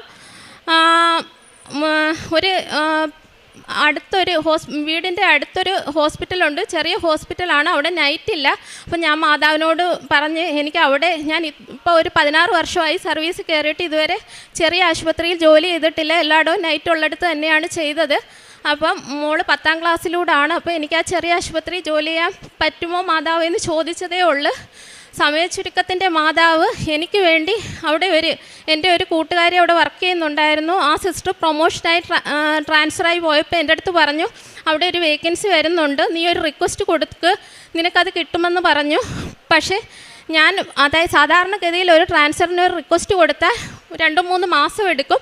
പക്ഷേ ഞാൻ അന്ന് DMOയിൽ തന്നെ പെട്ടെന്ന് സിസ്റ്റർ പറഞ്ഞതനുസരിച്ച് പിറ്റേന്ന് തന്നെ ഒരു റിക്വസ്റ്റ് എഴുതി വിശ്വാസ പ്രമാണം ചൊല്ലി തൈലമിട്ട് കുരിശ് വരച്ച് ഞാൻ ആ റിക്വസ്റ്റ് ഫോർവേഡ് ചെയ്തിട്ട് അന്നേ ദിവസം തന്നെ ഞാൻ വർക്ക് ചെയ്യുന്നിടത്ത് വന്നപ്പോൾ നമ്മൾ ഈ റിക്വസ്റ്റ് കൊടുത്താലും നമ്മുടെ യൂണിയൻ്റെ സെക്രട്ടറിക്കൊക്കെ കത്ത് കൊടുക്കണം. അപ്പോൾ അവരെ കണ്ടു വേണം കത്ത് കൊടുക്കാൻ. പക്ഷേ ഞാൻ അന്ന് അതെല്ലാം കൊടുത്തു കഴിഞ്ഞപ്പോൾ വരുമ്പോൾ യൂണിയൻകാർ പിരിവിനായിട്ട് വരുന്നു. അപ്പോൾ എനിക്ക് പൂർണ്ണമായും മനസ്സിലായി ഇത് മാതാവ്, അതായത് ഇത്രയും വർഷം ഞാൻ അവിടെ വർക്ക് ചെയ്തെങ്കിലും യൂണിയൻകാർ നമ്മളെ തിരക്കിയൊന്നും വരാറില്ല, അവരല്ലാതെ ആരെങ്കിലും വന്ന് പിരിവ് നടത്തുകയോ ചെയ്യുന്ന. പക്ഷെ അന്ന് തന്നെ ഞാൻ വീണ്ടും ഒരു റിക്വസ്റ്റ് എഴുതി ഏരിയ സെക്രട്ടറിക്ക് കൊടുക്കാനായി വിശ്വാസ പ്രമാണം ചൊല്ലി തൈലം പുരട്ടി അത് കൊടുത്തു. അതിൻ്റെ ഫലമായി 2 മാസം എടുക്കേണ്ട ട്രാൻസ്ഫർ ഒരാഴ്ചക്കകം റിക്വസ്റ്റ് ഓർഡർ വരികയും മ്യൂച്വലായിട്ട് എനിക്കും ആ സിസ്റ്ററിനെയും മ്യൂച്വലായിട്ട് കിട്ടുകയും ചെയ്തു. അതിൽ അമ്മ മാതാവിൻ്റെ അനുഗ്രഹം കൊണ്ട് മാത്രമാണ് അത് നടന്നത്. അതിനെനിക്ക് ഒരുപാട് നന്ദിയുണ്ട്. അങ്ങനെ ചെറുതും വലുതുമായ നിരവധി എല്ലാ കാര്യങ്ങളിലും അമ്മ മാതാവ് ഇടപെടുന്നുണ്ട്. ഇപ്പോൾ ഹോസ്പിറ്റലിൽ തന്നെ വർക്ക് ചെയ്യുമ്പോൾ ഒത്തിരി പ്രശ്നങ്ങൾ ഉണ്ടാവാറുണ്ട്. അതിനൊക്കെ അമ്മ മാതാവ് എന്നെ സഹായിക്കുന്നു. ഞാൻ ദിവസവും രാവിലെ ഡ്യൂട്ടിക്ക് കയറുമ്പോൾ വിശ്വാസ പ്രമാണം ചൊല്ലിയിട്ട് മാത്രമേ ഡ്യൂട്ടിക്ക് കയറാറുള്ളൂ. അതെൻ്റെ മനസ്സിൽ ഏറ്റവും വലിയ, എനിക്ക് അമ്മ മാതാവിനെയും തിരുകുമാരനെയും കുറിച്ച് മനസ്സിൽ ചിന്തിച്ചില്ലെങ്കിൽ എൻ്റെ ഡ്യൂട്ടി കറക്റ്റായിട്ട് പോകത്തില്ല. അതൊക്കെ എനിക്ക് ഏറ്റവും വലിയൊരു പോസിറ്റീവ് എനർജി തന്നെയാണ്. അമ്മയുടെ സാന്നിധ്യം കുറേ പ്രാവശ്യം എനിക്ക് ഉണ്ടായിട്ടുണ്ട്. ഞാൻ ഉടമ്പടി ക്ലാസ്സിലിരിക്കുമ്പോൾ മുല്ലപ്പൂവിൻ്റെ ഒരു മണം എനിക്ക് അനുഭവപ്പെട്ടു. അപ്പോൾ എൻ്റെ കൂടെ വന്ന് ചേച്ചിയോട് ഞാൻ ചോദിച്ചു, ചേച്ചിക്ക് അനുഭവപ്പെടുന്നുണ്ടോ? അപ്പോൾ ചേച്ചി പറഞ്ഞു ചേച്ചിക്കില്ല. അപ്പോൾ എനിക്ക് മനസ്സിലായി എൻ്റെ അമ്മ മാതാവ് എൻ്റെ കൂടെ തന്നെ ഉണ്ട്. അതുപോലെ തന്നെ കഴിഞ്ഞ അഖണ്ഡ ജപമാല റാലിയിൽ പങ്കെടുക്കാൻ ഞാനും മോളും കൂടെ ഇവിടെ വരുന്ന വഴിക്ക് ആദ്യമായിട്ടാണ് അഖണ്ഡ ജപമാല റാലിയിൽ വരുന്നത്. അപ്പോൾ അതിൻ്റേതായ ഒരു ടെൻഷനുണ്ട്. അപ്പോൾ ആലപ്പുഴ അടുക്കാറായപ്പോൾ ഒരു ആകാശത്തേക്ക് നോക്കിയപ്പോൾ മഴവില്ല് കാണപ്പെട്ടു. ഞാനും മോളും അത് കുറേ നേരം കണ്ടു. അപ്പോഴും ഞങ്ങൾക്ക് മനസ്സിലായി മാതാവ് ഞങ്ങളുടെ കൂടെ വരുന്നുണ്ടെന്ന്. അതുപോലെ തന്നെ ഒരു സന്ധ്യാപ്രാർത്ഥന കഴിഞ്ഞ് ഞാനും മോളും കൂടെ മുറ്റത്തിറങ്ങി നിൽക്കുമ്പോൾ പെട്ടെന്ന് ഞാൻ മോളോട് പറഞ്ഞു, നമുക്ക് മാതാവിൻ്റെ ഒരു സാന്നിധ്യം ഉണ്ടായെങ്കിൽ എന്ന് പറഞ്ഞ് തീരുന്നതിന് മുമ്പേ ആകാശത്തിൻ്റെ ഒരു മൂലയ്ക്കായിട്ട് ഒരു മിന്നൽ പോലെ, യഥാർത്ഥത്തിൽ മഴയോ ഒന്നും അന്നേരം ഇല്ലായിരുന്നു, ഒരു മിന്നൽ പോലെ കുറച്ച് നേരം ഒരു ഭാഗത്തായിട്ട് ഞങ്ങൾ രണ്ടും കണ്ടതാണ് മിന്നലായിട്ട്. അപ്പോഴൊക്കെ എൻ്റെ മനസ്സിൽ എൻ്റെ അമ്മ മാതാവ് എപ്പോഴും ഞങ്ങളോടൊപ്പം ഉണ്ടെന്ന് മനസ്സിലായി. പിന്നെ അതുമാത്രമല്ല, ഞാനിവിടെ ഉടമ്പടി എടുക്കാൻ വരുന്നതിന് മുമ്പ് തന്നെ ഒരാഴ്ച മുമ്പ് തന്നെ ഞാനൊരു സ്വപ്നം കാണുകയുണ്ടായി. അതായത് ഞാനിങ്ങനെ വീടിൽ നിന്ന് കുറേ ദൂരത്തേക്ക് ഒരു യാത്ര ചെയ്യുകയാണ്. ആ യാത്രയെന്ന് പറയുന്നത് ഒരു റോഡിൻ്റെ ഒരു സൈഡിൽ കടലും ഒരു സൈഡിൽ തെങ്ങിൻ തോപ്പുകളുമുള്ള ഒരു സ്ഥലമായിട്ടാണ്. പക്ഷേ ആ സ്വപ്നത്തിൽ ഞാൻ പൈസ ഇല്ലാതാണോ എന്തോ കുറേ ഭാഗമായപ്പോൾ ഞാൻ ഇറങ്ങി നിൽക്കുന്നു ബസ്സിൽ നിന്ന്. അപ്പോൾ ഏതോ ഒരു അമ്മ വന്ന് എന്നെ പൈസ തന്ന് സഹായിക്കുന്നു. പിന്നീട് എനിക്ക് മനസ്സിലായി അത് എന്നെ ഇവിടെ വരുന്നതിന് മുന്നോടിയായിട്ട് എൻ്റെ അമ്മ മാതാവ് കാണിച്ചു തന്നെയാണെന്ന്. പിന്നെ പ്രേക്ഷിത പ്രവർത്തനങ്ങളായിട്ട് ഞാൻ ചെയ്തിട്ടുള്ളത്, ഇവിടുന്ന് ആദ്യമൊക്കെ എനിക്കറിയില്ലായിരുന്നു, ഒരു 3 മാസം കൂടുമ്പോൾ വന്ന് മാത്രമേ പത്രം വാങ്ങിക്കത്തുള്ളായിരുന്നു. പക്ഷേ ഇപ്പോൾ എല്ലാ മാസവും വന്ന് ഞാൻ പത്രം മേടിക്കാറുണ്ട്.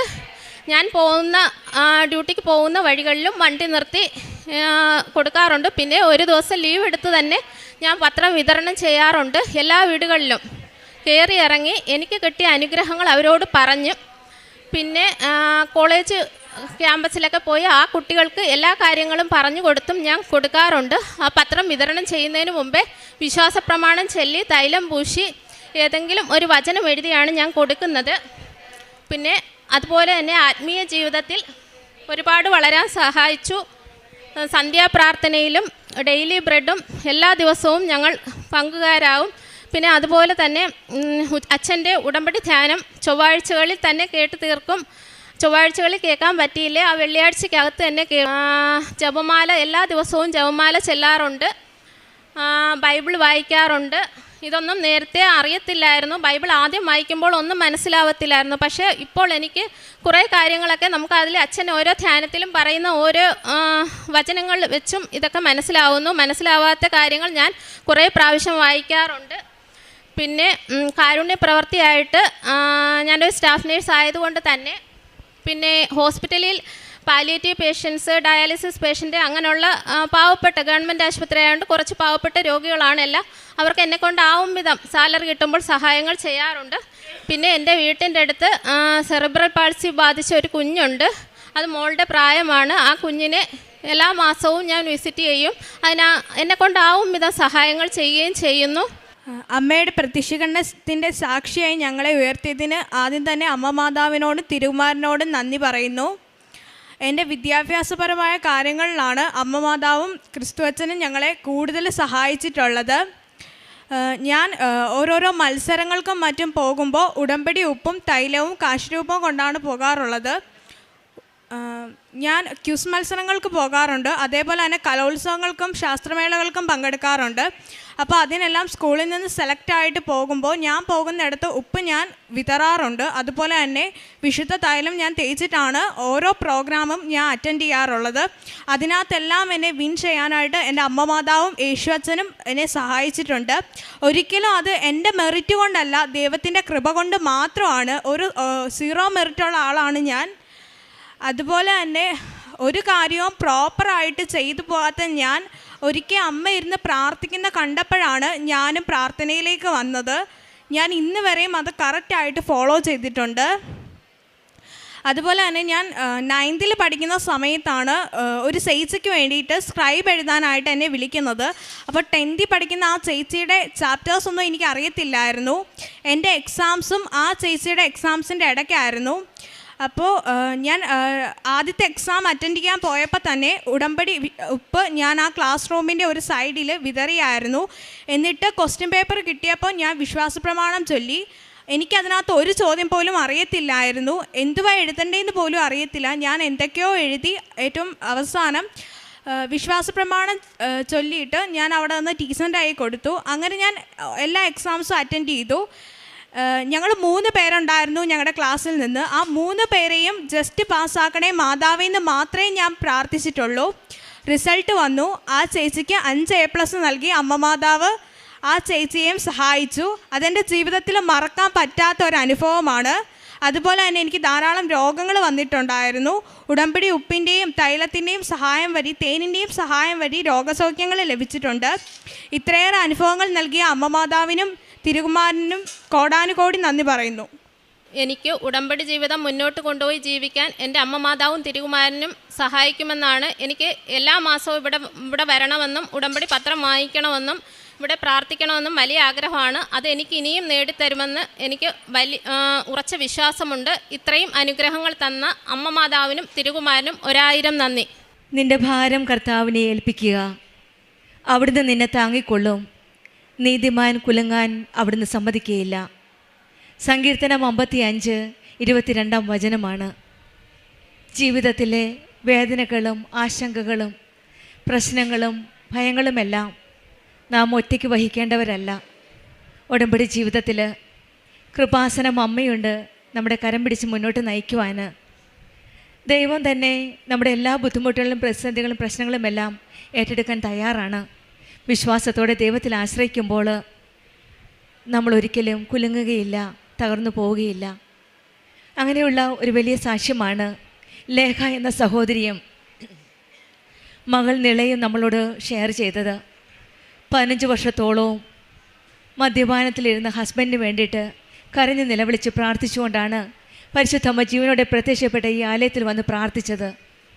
അക്രൈസ്തവ മക്കളാണ്, എല്ലാവർക്കും വിശ്വാസമാകണമെന്നില്ല.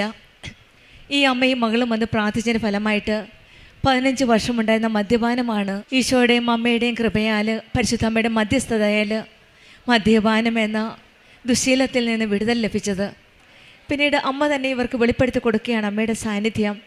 വഴിയും സ്ഥലവും ഒന്നും അറിയാതെ ആലപ്പുഴയിലേക്ക് അഖണ്ഡ ജപമാല റാലിക്ക് വരുമ്പോൾ മഴവില്ലിൻ്റെ രൂപത്തിൽ മക്കളെ ഞാൻ നിൻ്റെ കൂടെയുണ്ടെന്ന് അമ്മ തന്നെ വെളിപ്പെടുത്തി കൊടുക്കുകയാണ്. മഴവില്ലിൻ്റെ സാന്നിധ്യത്തിൽ, ഈശോയുടെ അമ്മയുടെ സാന്നിധ്യത്തിൽ തന്നെയാണ് ആ മക്കൾ ഇവിടെ എത്തിയത് അഖണ്ഡ ജപമാല റാലിക്ക്. പിന്നീട് എപ്പോഴെങ്കിലും അമ്മ കൂടെയുണ്ടോ എന്ന് ചോദിക്കുമ്പോഴെല്ലാം അമ്മയുടെ സാന്നിധ്യം അമ്മ വെളിപ്പെടുത്തുകയാണ്. മിന്നൽ വെളിച്ചത്തിൽ കൂടെ പോലും ഈ മക്കൾ ഒരു മഴ പോലും ഇല്ലാത്ത ദിവസത്തിൽ ഒരു മിന്നൽ വെളിച്ചത്തിൽ ഈശോയുടെ അമ്മയുടെ സാന്നിധ്യം മനസ്സിലാക്കാൻ സാധിച്ചു. അതുകൊണ്ട് തന്നെയാണ് ഈശോയുടെ അമ്മയുടെ ചേർന്ന് നിൽക്കുമ്പോൾ ആ സാന്നിധ്യം, ആ കൂടെ വരവ്, ആ കൂടെയുള്ള ദൈവത്തിൻ്റെ ആ സ്നേഹം, ഉറപ്പ്, വാത്സല്യം, കാരുണ്യം എല്ലാം നമുക്ക് മനസ്സിലാക്കാൻ സാധിക്കും. സങ്കീർത്തനം 55 പറഞ്ഞതുപോലെ നിൻ്റെ ഭാരം കർത്താവിനെ ഏൽപ്പിക്കുക, അവിടുന്ന് നിന്നെ താങ്ങിക്കൊള്ളുമെന്നാണ്. ഈ മക്കളും അതുപോലെ തന്നെയാണ്. ഭാരമായ കണ്ണീരോടെയാണ് പരിശുദ്ധാമ്മയുടെ ജീവനോടെ പ്രത്യക്ഷപ്പെട്ട ഈ ആലയത്തിൽ വന്നത്. പക്ഷെങ്കിൽ ഭാരം കർത്താവിനെ ഏൽപ്പിച്ചപ്പോഴോ അതെല്ലാം ഏറ്റെടുക്കുന്ന കർത്താവിൻ്റെ സ്നേഹമാണ് ഇവരുടെ ജീവിതത്തിൽ ഇവർക്ക് അനുഭവിക്കാൻ സാധിച്ചത്. തന്നെയുമല്ല ഇവരുടെ കാരുണ്യ പ്രവൃത്തികളെല്ലാം മറ്റുള്ളവരെ സ്നേഹിക്കുക, സെറിബ്രൽ പൾസിയായ ഒരു കുട്ടിയെ സഹായിക്കുകയും മറ്റുള്ളവരെ ഗവൺമെൻറ് ഹോസ്പിറ്റലിൽ സ്റ്റാഫ് നഴ്സായ ഈ മകൾ ഹോസ്പിറ്റലിൽ പോയി മറ്റുള്ളവരെ സഹായിക്കുകയൊക്കെ ചെയ്യുക. ഇവിടെ എത്തുന്നതിന് മുമ്പ് തന്നെ അമ്മ മാതാവ് സ്വപ്നത്തിൽ കൂടെ വെളിപ്പെടുത്തി കൊടുക്കുകയാണ്. എല്ലാ കാര്യവും അന്ന് വന്നപ്പോഴത്തേന് ബുദ്ധിമുട്ടുണ്ടായിരുന്നു, അതുപോലും അമ്മ വെളിപ്പെടുത്തി കൊടുക്കുകയാണ്. ഈശോയുടെ അമ്മയോടും ചേർന്ന് നിൽക്കുമ്പോൾ എല്ലാ ഭാരങ്ങളും താങ്ങിക്കൊള്ളുന്ന ഒരു ദൈവമാണ് നമ്മുടെ കൂടെയുള്ളത്. ഉടമ്പടി ജീവിതത്തിൽ നമുക്ക് ഉറപ്പുള്ളത് ദൈവം കൈവിടില്ല എന്നാണ്. അവിടുന്ന് നമ്മെ താങ്ങി നിർത്തുന്ന ഒരു ദൈവമാണ്. കൃപാസനം പ്രാർത്ഥനയിലൂടെയും ജപമാലയിലൂടെയും പ്രത്യക്ഷീകരണ പ്രാർത്ഥനയിലൂടെയും ശുശ്രൂഷയിലൂടെയും എല്ലാം നമ്മുടെ വിശ്വാസം ശക്തിപ്പെടുത്തുകയാണ്. അങ്ങനെ നമ്മുടെ ജീവിതത്തിൽ കുലുങ്ങാൻ അനുവദിക്കാത്ത ആ ദൈവത്തിൻ്റെ കരങ്ങൾ പിടിച്ചുകൊണ്ട് കൃപാസനം അമ്മയുടെ സംരക്ഷണയിൽ, മധ്യസ്ഥതയിൽ നമ്മുടെ ഉടമ്പടി ജീവിതം കൂടുതൽ തീഷ്ണതയോടെ ആത്മാർത്ഥതയോടെ മുന്നോട്ട് നയിക്കാനുള്ള കൃപയ്ക്കായി പ്രാർത്ഥിക്കാം. ലേഖയ്ക്കും മകൾ നിളയ്ക്കും ലഭിച്ച എല്ലാ അനുഗ്രഹങ്ങൾക്കും നമ്മൾക്ക് കരങ്ങളടിച്ച് ദൈവത്തെ മഹത്വപ്പെടുത്താം. അത്യപൂർവ ദൈവാനുഭവങ്ങൾ ഇനി നിങ്ങൾക്കും സ്വന്തം. ഈ യൂട്യൂബ് ചാനൽ ഇതുവരെ സബ്സ്ക്രൈബ് ചെയ്തിട്ടില്ലെങ്കിൽ ഇപ്പോൾ തന്നെ സബ്സ്ക്രൈബ് ചെയ്യുക. ഈ വീഡിയോ ഇപ്പോൾ തന്നെ നിങ്ങളുടെ സുഹൃത്തുക്കൾക്ക് ഷെയർ ചെയ്തുകൊണ്ട് കർത്താവിൻ്റെ പ്രേക്ഷിതരാകുക. ഞാൻ വയനാട്ടിൽ നിന്നാണ് വരുന്നത്. ഇത് ഞാൻ 7ാമത്തെ ഉടമ്പടിയിലാണ്. ഇതെൻ്റെ 5ാമത്തെ സാക്ഷ്യമാണ്. അപ്പോൾ തന്നെ ദൈവം not by merit but by ഗ്രേസിൽ എനിക്ക് ചെയ്തു തന്ന ഒരുപാട് കരുണയാണത്. അനുഗ്രഹങ്ങളെപ്പോലെ തന്നെ ഒരു കരുണയാണ് അതിൽ കാണാൻ പറ്റുക. കാരണം 7ാമത്തെ ഉടമ്പടിയിൽ തന്നെ 5 സാക്ഷികൾ എനിക്ക് പറയാൻ സാധിക്കുക എന്നുള്ളത് അതെൻ്റെ യോഗ്യത കൊണ്ടല്ല, മറിച്ച് തമ്പുരാൻ്റെ കൃപ കൊണ്ടാണ്. എല്ലാ ഉടമ്പടി നിയമങ്ങളും പൂർത്തിയാകുമ്പോൾ എനിക്ക് സാക്ഷ്യം പറയാൻ സാധിക്കാറില്ല. കാരണം മക്കൾ കൂടെ ഇല്ലാത്തതിനാൽ എനിക്ക് ഇന്നാണ് അതിനൊരവസരം കിട്ടിയത്. കുടുംബമായിട്ട് ഈ സ്റ്റേജിൽ കയറി നിന്ന് 5ാമതൊരു സാക്ഷി ഞാൻ കഴിഞ്ഞ കൊല്ലം തന്നെ ഈ സ്റ്റേജിൽ വെച്ച് പറഞ്ഞു, ഇനി ഒരു 5ാമതൊരു സാക്ഷിയുമായിട്ട് ഞാൻ ഈ സ്റ്റേജിൽ വരും. കാരണം അന്ന് എൻ്റെ സ്ഥലവും വീടും വിൽക്കാൻ വേണ്ടി ശ്രമിക്കുന്ന ആ ഒരു സമയത്തായിരുന്നു ഞാനത് പറഞ്ഞിട്ട് പോയത് അമ്മയുടെ മുന്നിൽ വെച്ച്. അങ്ങനെ ഇരിക്കുമ്പോൾ കഴിഞ്ഞ കൊല്ലം മെയ് മാസത്തിൽ ഞാൻ ഉടമ്പടി പുതുക്കി ജോസഫച്ചനെ സ്ഥലത്തിൻ്റെ ആധാരം കാണിച്ച് പ്രാർത്ഥിച്ചു. അപ്പോൾ അച്ഛൻ പറഞ്ഞു, കാശിരൂപം തന്നിട്ട് പറഞ്ഞു, ഇത് സ്ഥലത്ത് വെച്ച് തടസ്സങ്ങൾ നീങ്ങാൻ വേണ്ടി പ്രാർത്ഥിക്കണം. അപ്പോൾ ഞാൻ ചിന്തിച്ചു, ഇത്രയും തടസ്സങ്ങളുണ്ടോ? എൻ്റെ വീടും സ്ഥലവും വിൽക്കാൻ ഇനി മാത്രം തടസ്സങ്ങൾ. കാരണം വലിയ കുഴപ്പമില്ലാത്തൊരു വീടാണ്, അത്യാവശ്യം സ്ഥലമുണ്ട്, അത് വിൽക്കാൻ ഇപ്പോൾ ഇത്ര പാടുണ്ടോ എന്നുള്ള ചിന്തയായിരുന്നു എൻ്റെ മനസ്സിൽ. പക്ഷേ അതിന് തെളിവെന്ന പോലെ ഒരുപാട് പേര് വന്നു പോകുന്നുണ്ടെങ്കിലും വിൽപ്പന നടക്കുന്നില്ലായിരുന്നു. ഓരോ കാരണങ്ങൾ പറഞ്ഞ് അത് തടസ്സപ്പെടുകയായിരുന്നു. അപ്പോൾ ഞാൻ അച്ഛൻ പറഞ്ഞതുപോലെ ചെയ്ത് പ്രാർത്ഥിച്ചു. ഓരോ ദിവസവും ഞാൻ ആ പറമ്പിൻ്റെ ഇതിൽ കൂടി നടന്ന് കൊന്ത ചെല്ലും, ഉടമ്പടി ഉപ്പ് വിതറും, തൈലം വരെ ഞാൻ മണ്ണിൽ തൂത്ത സമയങ്ങളുണ്ട്. അപ്പം അവിടുന്ന് ആ സ്ഥലവും വീടും വിറ്റ് അമ്മയ്ക്ക് ഈശോയ്ക്ക് ഇഷ്ടമുള്ളൊരു സ്ഥലവും വീടും എനിക്ക് കാണിച്ചു തരണമെന്നായിരുന്നു ഞാൻ പ്രാർത്ഥിച്ചുകൊണ്ടിരുന്നത്. അപ്പോൾ ഞാൻ മെയ് മാസത്തിൽ അന്ന് ഓർത്തു, മെയ് മാസം എനിക്ക് ഒത്തിരി ഇഷ്ടമുള്ള മാസമാണ്. കാരണം അമ്മയുടെ മാസമാണ്. ഒരുപാട് കാലം മുതൽക്ക് തന്നെ വണക്കമാസം വായിച്ച് ഞാൻ അതിന് അനുഗ്രഹം മേടിച്ചിട്ടുള്ളത്. അപ്പോൾ എനിക്ക് മെയ് മാസത്തിൽ തന്നെ എനിക്ക് വീട് തരണം. അപ്പോൾ കഴിഞ്ഞ കൊല്ലത്തെ റാലിയിൽ, ജപമാല റാലിയിൽ ഞാൻ വന്നപ്പോൾ അമ്മേനോട് വെറുതെ പറഞ്ഞുകൊണ്ട് നടന്നുകൊണ്ട് പോയി ജപമാല ചൊല്ലിക്കൊണ്ട്, അമ്മേ ഞാൻ ഇനി അടുത്ത പറഞ്ഞ ജപമാല റാലിയിൽ വരുമ്പോൾ വേറൊരു വീട്ടിൽ നിന്നായിരിക്കും വരുന്നത് കേട്ടോ എന്നാണ് ഞാൻ പറഞ്ഞത്. പക്ഷെ അത് ഞാൻ വെറുതെ ഈസി ആയിട്ട് പറഞ്ഞതാണ്. പക്ഷെ അത് അമ്മ ഇത്രയേറെ ചെവിക്കൊള്ളൂ എന്നുള്ളത് ഞാൻ ഓർത്തില്ല. അതേപോലെ തന്നെ ഈ മെയ് മാസം ആയപ്പോൾ എനിക്ക് വേറൊരു ഭവനം. അപ്പം ഞാൻ പറഞ്ഞു, അമ്മ എനിക്ക് ഇനി പണിയാനൊന്നും വയ്യ, എനിക്ക് പറ്റില്ല, പണി തീർന്ന ഒരു ചെറിയ വീട്, അത് അമ്മയ്ക്ക് ഈശോയ്ക്ക് ഇഷ്ടമുള്ള സ്ഥലത്ത് ഇഷ്ടമുള്ളൊരു ഭവനം, ഒരു ചെറിയൊരു ഭവനം തന്നേക്കണം എന്ന് പറഞ്ഞു. പക്ഷേ ഞാൻ അർഹിച്ചതിലും കൂടുതൽ എനിക്കൊരു ഭവനം തന്ന് എൻ്റെ അമ്മ എന്നെ അനുഗ്രഹിച്ചു. അന്ന് ഞാൻ കൊടുത്തൊരു വാക്കുണ്ട് എൻ്റെ അമ്മയ്ക്ക്, എനിക്കൊരു വീട് തരുന്ന ആ സമയത്ത് എൻ്റെ വീട്ടുപേര് അത് കൃപാസനം എന്നായിരിക്കും. ആ ഒരു വാക്ക് ഞാൻ പാലിച്ചു. ഇന്നെൻ്റെ വീടിൻ്റെ പേര് കൃപാസനം എന്നുള്ളതാണ്. അതുപോലെ ഒരുപാട് അനുഗ്രഹങ്ങൾ അതിന് പുറകെ വന്നു ചേർന്നു മക്കളിലൂടെ. അതുപോലെ തന്നെ ഒരുപാട് രോഗസൗഖ്യങ്ങൾ തുടർച്ചയായിട്ട്. അപ്പോൾ ഞാൻ ഈ വീട് സ്ഥലവും വിൽക്കാൻ വരുന്ന സമയത്ത് ഞാൻ അമ്മയോട് പറഞ്ഞു, ഒരുപാട് പേര് വന്നു പോയപ്പോൾ, അമ്മേ ഇനി വീട് എടുക്കാൻ വരുന്ന ആൾ മാത്രം വന്ന് ഈ വീട് അന്വേഷിച്ചാൽ മതി, ഇനി ഒരുപാട് ആൾക്കാരെ കയറ്റി ഇറക്കരുത്, വയ്യ. അപ്പോൾ ഒരു പ്രാവശ്യം ഇതുപോലെ ഒരു ആൾ വന്നു. അപ്പോൾ തന്നെ ഞാൻ ആ മനുഷ്യൻ പോയി കഴിഞ്ഞപ്പോൾ വീട്ടിലാരുമില്ല. ഞാൻ മുട്ടുമേൽ നിന്ന് എനിക്ക് തോന്നി മനസ്സിൽ, രാവിലത്തെ പ്രഭാത പ്രാർത്ഥന ചെയ്തതാണെങ്കിലും നീലത്തിരി കത്തിച്ച് വെച്ച് ഞാൻ പ്രാർത്ഥിച്ചു, അമ്മയ്ക്ക് അറിവുള്ളതാണോ ഈ മനുഷ്യൻ തന്നെയാണോ എൻ്റെ വീടെടുക്കാൻ പോകുന്നത്? ഉടനെ ആ തിരിയിൽ വിമല ഹൃദയമാണ് വന്നത്. ഇന്ന് ഞാനത് സൂക്ഷിച്ചു വിട്ടിട്ടുണ്ട്. ഒരുപാട് അടയാളങ്ങൾ എൻ്റെ തിരിയിൽ വരാറുണ്ട്, മിക്കവാറും പൂ വരാറുണ്ട്. കഴിഞ്ഞ തവണ ഡിസംബർ 7-ാം തീയതി ഇതുപോലെ പ്രാർത്ഥിച്ചപ്പോൾ അമ്മ തന്നെ എൻ്റെ തിരിയിൽ വന്നതാണ്. എല്ലാം എൻ്റെ തെളിവുകൾ എൻ്റെ ഫോണിലുണ്ട്. അപ്പോൾ അങ്ങനെ ആ മനുഷ്യൻ തന്നെയാണ് വീട് സ്ഥലവും എടുത്തതെന്നുള്ളതാണ്. അതിന് പുറമെ വേറൊരു ഒരേക്കർ സ്ഥലവും കൂടെ വിൽക്കാനുണ്ടായിരുന്നു. ഈ സ്ഥലവും വീടും വിറ്റ പൈസ മാത്രം കൊണ്ട് നമുക്കൊരു വീടും ഇതെടുക്കാൻ സാധ്യമല്ലായിരുന്നു. ബാങ്കിലൊരു 10 ലക്ഷത്തോളം, അതുകൂടാതെ എക്സ്ട്രാ ഒരു 2 ലക്ഷം രൂപ, അങ്ങനെ 12 ലക്ഷം രൂപ ഞങ്ങൾക്ക് ലോൺ ഉണ്ടായിരുന്നു. അത് വീട്ടിൽ ശേഷം ഒരു വീടും സ്ഥലവും എടുക്കുക എന്നുള്ളത് ഇച്ചിരി ബുദ്ധിമുട്ടായിരുന്നു. അപ്പോൾ ഈ ഒരു ഏക്കർ സ്ഥലം വിൽക്കാതെ അത് വിറ്റിട്ടില്ലായിരുന്നു ഈ സമയത്ത്. അതും ഇതുപോലെ തന്നെ ഓരോ സമയത്ത് ഞാൻ ഉടമ്പടി ഉപ്പ് വിതറി ആ പറമ്പിൽ കൂടെ നടന്ന് ഞാൻ കൊന്ത ചെല്ലുമായിരുന്നു. അങ്ങനെ അതും സാധിച്ചു തന്നു. അതും കൂടെ വിറ്റതുകൊണ്ട് മാത്രമാണ് ഞങ്ങൾക്ക് ആ വീട് സ്ഥലവും പുതുതായിട്ട് എടുക്കാൻ സാധിച്ചത്. അതിൻ്റെ പൈസയുടെ കാര്യത്തിലും കുറച്ച് എഗ്രിമെൻറ്റ് നീണ്ടുപോയി. അതിലിച്ചിരി ബുദ്ധിമുട്ട് വല്ലാതെ അനുഭവിച്ചു. അപ്പോൾ ഞാൻ പറഞ്ഞു, അമ്മേ വീട് തന്നതുകൊണ്ട് മാത്രം കാര്യമില്ലല്ലോ, ആ വീട്ടിലേക്ക് വേണ്ട സാധനങ്ങൾ മേടിച്ച് തരിക എന്നുള്ളത് നിൻ്റെ ഉത്തരവാദിത്വമാണ്. ഞാനല്ല വീട് തിരഞ്ഞെടുത്തത്. അപ്പോൾ ഞാൻ എപ്പോഴും പറയായിരുന്നു, വീട് തിരഞ്ഞെടുക്കാൻ പോകുമ്പോൾ എനിക്കൊരു അടയാളം എവിടെയെങ്കിലും എനിക്ക് തരണം, ഒരു വാക്കിൽ, ഒരു കളറിൽ. ഇത് രണ്ടും കണ്ടു അവിടെ. അത് ശ്രീനന്ദനമായിരുന്നു, അത് ഇന്ന് കൃപാസനമാണത്. അപ്പോൾ അങ്ങനെ ആ വീടും സ്ഥലവും തന്ന് എനിക്ക് അമ്മ അനുഗ്രഹിച്ചു. അതുപോലെ എൻ്റെ 2ാമത്തെ മകന്, നാട്ടിലുള്ള എൻ്റെ മകന് ഒരു അലർജിയുടെ പ്രശ്നമുണ്ടായി. എവിടെ ചെന്നാലും ഡോക്ടർ ചോദിക്കും നീ കഴിക്കുന്ന ഭക്ഷണത്തിൻ്റെ ആണോ, അവരിങ്ങോട്ട് ചോദിക്കും നമ്മളോട്. പക്ഷേ ഒന്നും നിശ്ചയമില്ല, ടെസ്റ്റ് ചെയ്യും, ഒന്നും കുഴപ്പവും കാണുന്നില്ല. അപ്പോഴാണ് എല്ലാ തിങ്കളാഴ്ചയും ഞാൻ സ്വാതന്ത്ര്യാഭിഷേകം കാണുന്നൊരു പതിവുണ്ട്. മകനെ ഞാൻ ആ ആരാധനയിൽ പങ്കെടുപ്പിക്കുമായിരുന്നു. അത് എത്ര തവണ നീണ്ടുപോയെന്ന് എനിക്കറിയില്ല. ഒരു സുപ്രഭാതത്തിൽ ആ അലർജിയുടെ വിഷയം മാറിക്കിട്ടി. അവൻ തന്നെ എന്നോട് പറഞ്ഞു ഇപ്പോൾ ആ രാത്രിയിലുള്ള പ്രശ്നം എനിക്കില്ല. അന്നേരമാണ് ഞാൻ അറിയുന്നത് ഞാൻ ഈ സ്വാതന്ത്ര്യ വിഷയത്തിൽ ഞാനിത് നിയമം വെച്ചിട്ടുണ്ടായിരുന്നല്ലോ എന്ന് ഓർത്തത്. അതുപോലെ അവൻ്റെ BSc കംപ്ലീറ്റ് ചെയ്യാൻ പാസ്സാകണം, കാരണം ഒരുപാട് സപ്ലി അതിനകത്ത് വന്നിട്ടുണ്ടായിരുന്നു. അപ്പോൾ ഞാനിങ്ങനെ വചനം പറഞ്ഞു കൊടുത്തു വിടും, നെറ്റിയിൽ തൈലം തൂത്ത് വിടും.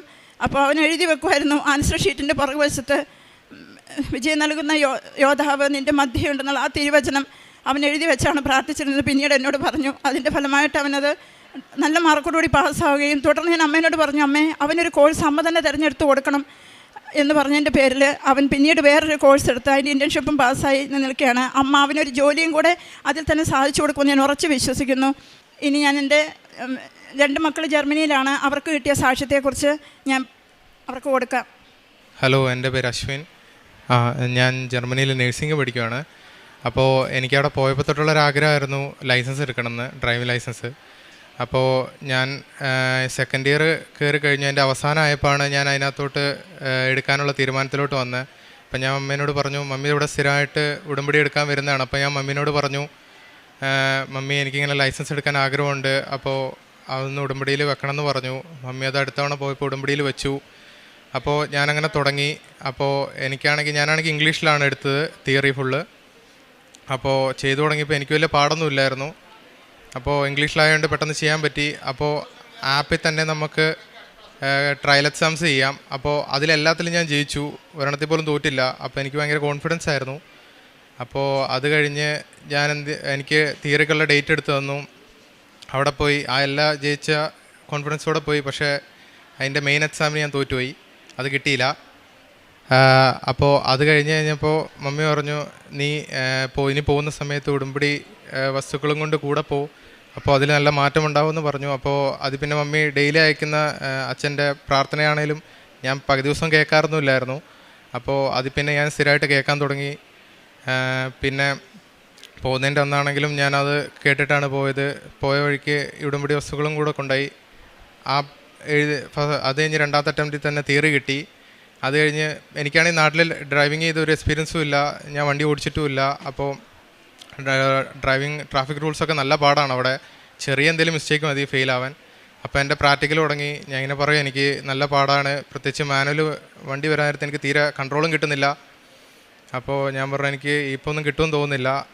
അപ്പോൾ ഞാനിപ്പോൾ ഈ കഴിഞ്ഞ 5-ാം തീയതിയാണ് ഇങ്ങോട്ട് വന്നത്. ടിക്കറ്റ് നേരത്തെ എടുത്തു വെച്ചായിരുന്നു. അപ്പോൾ ഞാനിങ്ങനൊരു മനസ്സിലൊരാഗ്രഹം ഉണ്ടായിരുന്നു പോരുന്നതിന് മുന്നേ ലൈസൻസ് കിട്ടണമെന്ന്. അങ്ങനെയാണെങ്കിൽ അത് കഴിഞ്ഞ് എക്സാമിലോട്ട് പിന്നെ കോൺസെൻട്രേറ്റ് ചെയ്യാം, ഇതിൻ്റെ കാര്യം പിന്നെ ആലോചിക്കേണ്ടതെന്നുണ്ടായിരുന്നു. അപ്പോൾ അങ്ങനെ പോയപ്പോൾ എനിക്ക് അയാൾ ഡേറ്റ് തന്നത് 9-ാം തീയതിയാണ് പ്രാക്ടിക്കലിന്. കാരണം അന്നേരം എൻ്റെ കറക്റ്റ് ദിവസമാവത്തുള്ളൂ. എനിക്ക് ഇത്ര ക്ലാസ് വേണം പ്രാക്ടിക്കലിൽ, എന്നാൽ മാത്രമേ എനിക്കത് എഴുതാൻ പറ്റുള്ളൂ. അപ്പോഴാണ് എനിക്കൊരു കൺട്രോളും വരിക, വണ്ടി ഓടിച്ചൊരു ഓക്കെ ആവുള്ളൂ.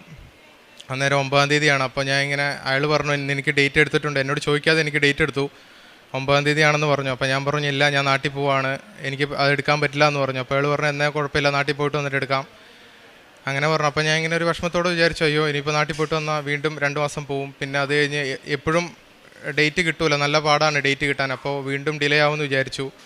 അന്നേരം അന്ന് വൈകുന്നേരം ഞാൻ ഇങ്ങനെ മാതാവിനോട് പ്രാർത്ഥിച്ചു, മാതാവ് എന്തെങ്കിലും ഒരു മാറ്റം ഉണ്ടാവണേ എന്ന്. അന്ന് വൈകുന്നേരം തന്നെ അയാൾ എനിക്ക് ഇങ്ങോട്ട് മെസ്സേജ് അയച്ചിട്ട് പറഞ്ഞു 22-ാം തീയതി നിനക്ക് എക്സാം എഴുതാൻ താല്പര്യമുണ്ടോ എന്ന് ഇങ്ങോട്ട് ചോദിച്ചു. അന്നൊരു 5 പേർക്ക് ഓൾറെഡി പുള്ളി ഡേറ്റ് എടുത്തിട്ടുണ്ടായിരുന്നു. അന്ന് എഴുതാനിരുന്ന ഒരാളെ മാറ്റിയിട്ട് അയാൾ എന്നെ ആ ദിവസത്തിൽ കയറ്റി. ഞാനാണെങ്കിൽ ആ ദിവസം കൊണ്ട് പ്രാക്ടിക്കൽ കറക്റ്റ് ക്ലാസ് ആവത്തുമില്ല. ഞാനാണെങ്കിൽ എൻ്റെ തലേന്ന് വരെ കുറേ മിസ്റ്റേക്ക് ഓടിച്ചപ്പോൾ എനിക്ക് പറ്റി. അപ്പോൾ എനിക്കും പേടിയുണ്ടായിരുന്നു എന്തായി തീരുമെന്ന്. അപ്പോൾ ഞാനന്ന് എക്സാമിന് പോയപ്പോൾ രാവിലെ പ്രാർത്ഥിച്ചു, എന്നിട്ട് അതിൻ്റെ കൂടെ ഈ ഉടമ്പടി വസ്തുക്കളും കൂടെ കൊണ്ടുപോയി. അപ്പോൾ വണ്ടി ഇരിക്കുന്ന സമയത്ത് അന്ന് പോയപ്പോഴും എൻ്റെ ഇന്നൊരു വലിയ മിസ്റ്റേക്ക് പറ്റി. വേണമെന്നുണ്ടെങ്കിൽ അതിൻ്റെ ഇൻസ്ട്രക്ടർക്ക് എന്നെ തോൽപ്പിക്കായിരുന്നു, പക്ഷേ അന്നും അത്ഭുതം പോലെ എന്നെ തോൽപ്പിച്ചില്ല. അന്ന് എനിക്ക് അന്നത്തോടു കൂടെ എനിക്ക് ആ ലൈസൻസ് നേടിയെടുക്കാൻ പറ്റി. വരുന്നതിന് 6 ദിവസം മുന്നേ എനിക്ക് ലൈസൻസും കിട്ടി. എല്ലാം കൊണ്ടും സന്തോഷമായി. മാതാവിന് നന്ദി. Praise the Lord. എൻ്റെ പേര് അർപ്പിത. ഞാൻ ജർമ്മനിയിൽ നേഴ്സിംഗ് പഠിക്കുന്നു. ആദ്യമായി ഞാൻ ജർമ്മനിയിലേക്ക് പോയപ്പോൾ അവിടെ ചെന്ന് നേഴ്സിംഗ് എടുക്കാം എന്നുള്ളൊരു തീരുമാനത്തോടെയാണ് പോയത്. അപ്പോൾ എനിക്ക് പോയപ്പോൾ ഇവിടുന്ന് സർട്ടിഫിക്കറ്റുകളൊന്നും ഇല്ലാതെയാണ് ലാംഗ്വേജ് സർട്ടിഫിക്കറ്റ് ഇല്ലാതെയാണ് ഞാൻ പോയത്. ശേഷം ഞാൻ ജർമ്മനിയിൽ ചെന്ന് ഞാൻ B1 എക്സാം എഴുതാൻ തീരുമാനിച്ചു. വലിയ ലാംഗ്വേജ് സ്കില്ലൊന്നും ഇല്ലാതെയാണ് ഞാൻ പോയത്. എന്നാലും മാതാവിൽ വിശ്വസിച്ച് ഞാൻ ഉടമ്പടി എടുത്ത ധൈര്യത്തിലാണ് ഞാൻ പോയത്. അങ്ങനെ ഞാൻ എക്സാം ഹാളിൽ കയറി ഞാൻ മാതാവിനോടൊരു അടയാളവും ആവശ്യപ്പെട്ടിരുന്നു. അങ്ങനെ സ്പീക്കിങ്ങിന് വന്ന ആളുടെ ഡ്രസ്സിൻ്റെ കളറ് വരെ എനിക്ക് മാതാവ് അടയാളമായി തന്നു. ശേഷം ഞാൻ ഹാളിൽ ഉടമ്പടി ഒപ്പിട്ട് പ്രാർത്ഥിച്ചു. റീഡിങ്ങും ഹിയറിങ്ങും എനിക്ക് നല്ല പാടായിരുന്നു. അതുകൊണ്ട് കിട്ടുമെന്നുള്ളൊരു പ്രതീക്ഷ എനിക്ക് ഇല്ലായിരുന്നു. ശേഷം റിസൾട്ട് വന്നപ്പോൾ ഫസ്റ്റ് അറ്റംപ്റ്റിൽ തന്നെ എനിക്ക് പാസ്സാവാൻ സാധിച്ചു. ശേഷം എനിക്ക് എത്രയും വേഗം ഒരു നേഴ്സിംഗ് സ്കൂളിൽ അഡ്മിഷൻ കിട്ടുക ഉണ്ടായിരുന്നു. അവിടെ ഇൻ്റർവ്യൂ എല്ലാം പാസ്സായി പെട്ടെന്ന് കയറുക കുറച്ച് ബുദ്ധിമുട്ടാണ്. അങ്ങനെ പെട്ടെന്ന് തന്നെ ഒരു നേഴ്സിംഗ് സ്കൂളിനെ കുറിച്ച് ഞാൻ അറിയുകയും അവിടേക്ക് അപ്ലൈ ചെയ്യുകയും ചെയ്തു. ശേഷം ഞാൻ മാതാവിനോട് പറഞ്ഞു, നിനക്ക് ഇഷ്ടമാണെങ്കിൽ എനിക്ക് ആ സ്കൂളിൽ തരണമെന്ന് പ്രാർത്ഥിച്ചു. അങ്ങനെ ഞാൻ അവിടെ എനിക്ക് ഇൻ്റർവ്യൂ കോൾ ലഭിച്ചു. ഞാൻ പോയപ്പോൾ ആ ഓഫീസിൽ ഞാൻ ഉടമ്പടി ഒപ്പിട്ട് പ്രാർത്ഥിച്ചു. തലയിൽ തൈലവും പുരട്ടി. അങ്ങനെ അവിടെ വന്ന എൻ്റെ ഇൻ്റർവ്യൂവിൽ 3 പേരുണ്ടായിരുന്നു. 3 പേരും എന്നോട് ഏറ്റവും ഫ്രണ്ട്ലി ആയിട്ടായിരുന്നു സംസാരിച്ചത്. അതുകൊണ്ട് എനിക്ക് ഇൻ്റർവ്യൂ ഏറ്റവും എളുപ്പത്തിൽ പാസ്സാവാൻ സാധിച്ചു. അങ്ങനെ എനിക്ക് അവിടെ ഒരു നല്ല സ്കൂളിലൊരു നേഴ്സിംഗ് അഡ്മിഷൻ ലഭിച്ചു. നേഴ്സിംഗ് അഡ്മിഷൻ എടുക്കാൻ നേരത്ത് അവരെന്നോട് വാക്സിൻ സർട്ടിഫിക്കറ്റ് ആവശ്യപ്പെട്ടിരുന്നു. അപ്പോൾ എനിക്ക് വാക്സിൻ പെട്ടെന്ന് എടുക്കുക ബുദ്ധിമുട്ടായിരുന്നു. എനിക്ക് കുറച്ച് ബുദ്ധിമുട്ടുള്ളതിനാൽ ഞാൻ എടുത്തില്ല. അങ്ങനെ ഞാൻ ഇവിടുന്ന് കൊണ്ടുപോയ വാക്സിൻ സർട്ടിഫിക്കറ്റ് അവിടെ അക്സെപ്റ്റ് ചിലയിടത്ത് ചെയ്യാറില്ല. അപ്പോൾ ഞാൻ മാതാവിനോട് പറഞ്ഞു, എനിക്കിനി അവിടുന്ന് പെട്ടെന്ന് എടുക്കേണ്ട ഒരു അവസ്ഥ വരുത്തരുത്. അങ്ങനെ ഞാൻ എൻ്റെ സർട്ടിഫിക്കറ്റിൽ തൈലം പുരട്ടി ഞാൻ സ്കൂളിലേക്ക് അപ്ലൈ ചെയ്തു. അങ്ങനെ അവർ അത് റിജക്റ്റ് ചെയ്യാതെ അവരത് അക്സെപ്റ്റ് ചെയ്തു. പ്രേക്ഷിത പ്രവർത്തനങ്ങളായി ഞാൻ ചെയ്യാറ്, ഞങ്ങളെ കൊണ്ട് കഴിയുന്ന ഒരു പൈസ നാട്ടിലേക്ക് അയച്ചു കൊടുക്കും. മമ്മി അവർക്ക് വേണ്ട സഹായം ചെയ്തു കൊടുക്കും. കാരുണ്യ പ്രവൃത്തികൾ ഞാൻ എല്ലാ ദിവസവും 1/2 മണിക്കൂർ ബൈബിൾ വായിക്കാനും കഴിയുന്ന അത്രയും ദിവസങ്ങളിൽ അവിടെ പള്ളിയിൽ പോകാനും ഞാൻ ശ്രമിക്കും. ഇത്രയധികം ചെയ്തു തന്ന മാതാവിനും ഈശോയ്ക്കും 1000 നന്ദി. ഒരു കാര്യം പറയാൻ വിട്ടുപോയി. ഞങ്ങൾക്ക് ഒരു 20 സെൻറ്റ് സ്ഥലം പട്ടയമില്ലാത്ത ഉണ്ടായിരുന്നു. ഞാൻ ആലോചിക്കുമായിരുന്നു അതിനൊക്കെ ഒരു രേഖ എന്നുണ്ടാക്കി വരാനാ. പക്ഷേ ഞാൻ ഉടമ്പടിയിലാണെന്നുള്ള ഒറ്റ ധൈര്യത്തിൽ ഞങ്ങളതിനെ കൊടുത്തു. ഹസ്ബൻഡ് പോയി വില്ലേജ് ഓഫീസിൽ ഉടമ്പടി ഒപ്പിട്ട് തന്നെ പ്രാർത്ഥിച്ച് അതിൻ്റെ പേപ്പറുകൾ സമയച്ചുരുക്കത്തിൻ്റെ അമ്മ ഞങ്ങൾക്ക് പ്രതീക്ഷിക്കുന്നതിനപ്പുറം നേരത്തെ ഞങ്ങൾക്കത് സാധിച്ചു തന്നു. പിന്നെ എന്നെ സംബന്ധിച്ച് ഇപ്പം ഒരു ദിവസമെങ്കിലും ഒരു ഫോണിൽ ഒരു വ്യക്തിയോട് അല്ലെങ്കിൽ നട റോട്ടിലാണെങ്കിൽ എവിടെ വെച്ചും അമ്മയുടെ പ്രത്യക്ഷീകരണം പറയാതെ കടന്നു പോകുന്ന ഒരു ദിവസമില്ല. ഒരു ഫോണിൽ കൂടെ ആകാം. അതാണ് എൻ്റെ ഏറ്റവും വലിയ പ്രേക്ഷിത പ്രവർത്തനം എനിക്ക് തോന്നുന്നു. ഞാൻ ഹോസ്പിറ്റലുകളിൽ പോകാറുണ്ട്. മക്കൾ അയച്ചു തരുന്ന പൈസയിൽ നിന്ന് ഒരു വിഹിതം പൊതിച്ചേറിനേക്കാൾ ഉപരിയായിട്ട് ഒരു പൈസ കൊടുക്കുമ്പോൾ അവർക്കത് വലിയ സന്തോഷമാണെന്ന് എനിക്ക് മനസ്സിലായിരിക്കുന്നത്. അപ്പോൾ ഞാനത് ഇപ്പോൾ പൊതിച്ചോറല്ല, അവർക്കത് കിട്ടും. അപ്പോൾ ഞാൻ അതുകൊണ്ട് അവർക്കൊരു മരുന്ന് മേടിക്കാൻ തികയുവാണെങ്കിൽ അത് തികയട്ടെ അങ്ങനെ ഓർത്താണ് ഡ്രസ്സുകൾ കൊണ്ട് കൊടുക്കാറുണ്ട്. ഞങ്ങൾ കൂട്ടത്തോട് ഞങ്ങൾ 2-3 ചേച്ചിമാരെല്ലാവരും കൂടി ആയിട്ടാണ് ചെയ്തുകൊണ്ടിരുന്നത്. അപ്പോൾ ഉടമ്പടി എന്നെ സംബന്ധിച്ചിടത്തോളം ഒരു സാധാരണ ക്രിസ്ത്യാനിയിൽ നിന്ന് ഒരുപാട് ബലഹീനതകളുണ്ട് എങ്കിൽ പോലും ഏത് പ്രതിസന്ധികളിലും ധൈര്യമായിട്ട് ഞാൻ ഉടമ്പടിയിലാണ് അത് വിളിച്ച് പറയാൻ എനിക്കൊന്നും ഒരു മടിയില്ല എന്നുള്ളതാണ് സത്യം. പണ്ട് കൃപാസനം പത്രം ഞാനൊരു സൈഡിൽ പിടിച്ചുകൊണ്ടാണ് പോകുന്നതെങ്കിൽ ഇന്ന് നെഞ്ചോട് ചേർത്ത് ഞാൻ കൊണ്ടുപോകും. അതാണ് എനിക്ക് കിട്ടിയ ഏറ്റവും വലിയൊരു കൃപ. അതുപോലെ കാനായിലെ കല്യാണ വിരുന്നിന് അമ്മ മധ്യസ്ഥം പറഞ്ഞപ്പോൾ ഈശോ ചോദിച്ചില്ലേ, നിനക്കും എനിക്കും എന്താന്ന് ഒരു നിർവികാരതയോട് കൂടി ചോദിച്ചത്. ഈശോയെ ക്ഷണിക്കപ്പെട്ടിട്ടുണ്ടായിരുന്നു. പക്ഷേ ഈശോയ്ക്ക് ആ വീട്ടുകാരെ അറിയില്ലാത്ത ഭാവത്തിലാണ് ഈശോ ചോദിച്ചത്, എനിക്കും നിനക്കും എന്താണെന്ന്. ആ ചോദ്യം എൻ്റെ കുടുംബത്തിലുണ്ടാവരുത്. എൻ്റെ കാര്യം അല്ലെ എൻ്റെ മക്കളുടെ കാര്യം, എൻ്റെ ആവശ്യങ്ങൾ അമ്മ ഈശോയോട് പറയുമ്പോൾ ഈശോ ചോദിക്കരുത് എനിക്കും നിനക്കും എന്താണ് അവളുടെ കാര്യത്തിലെന്ന്.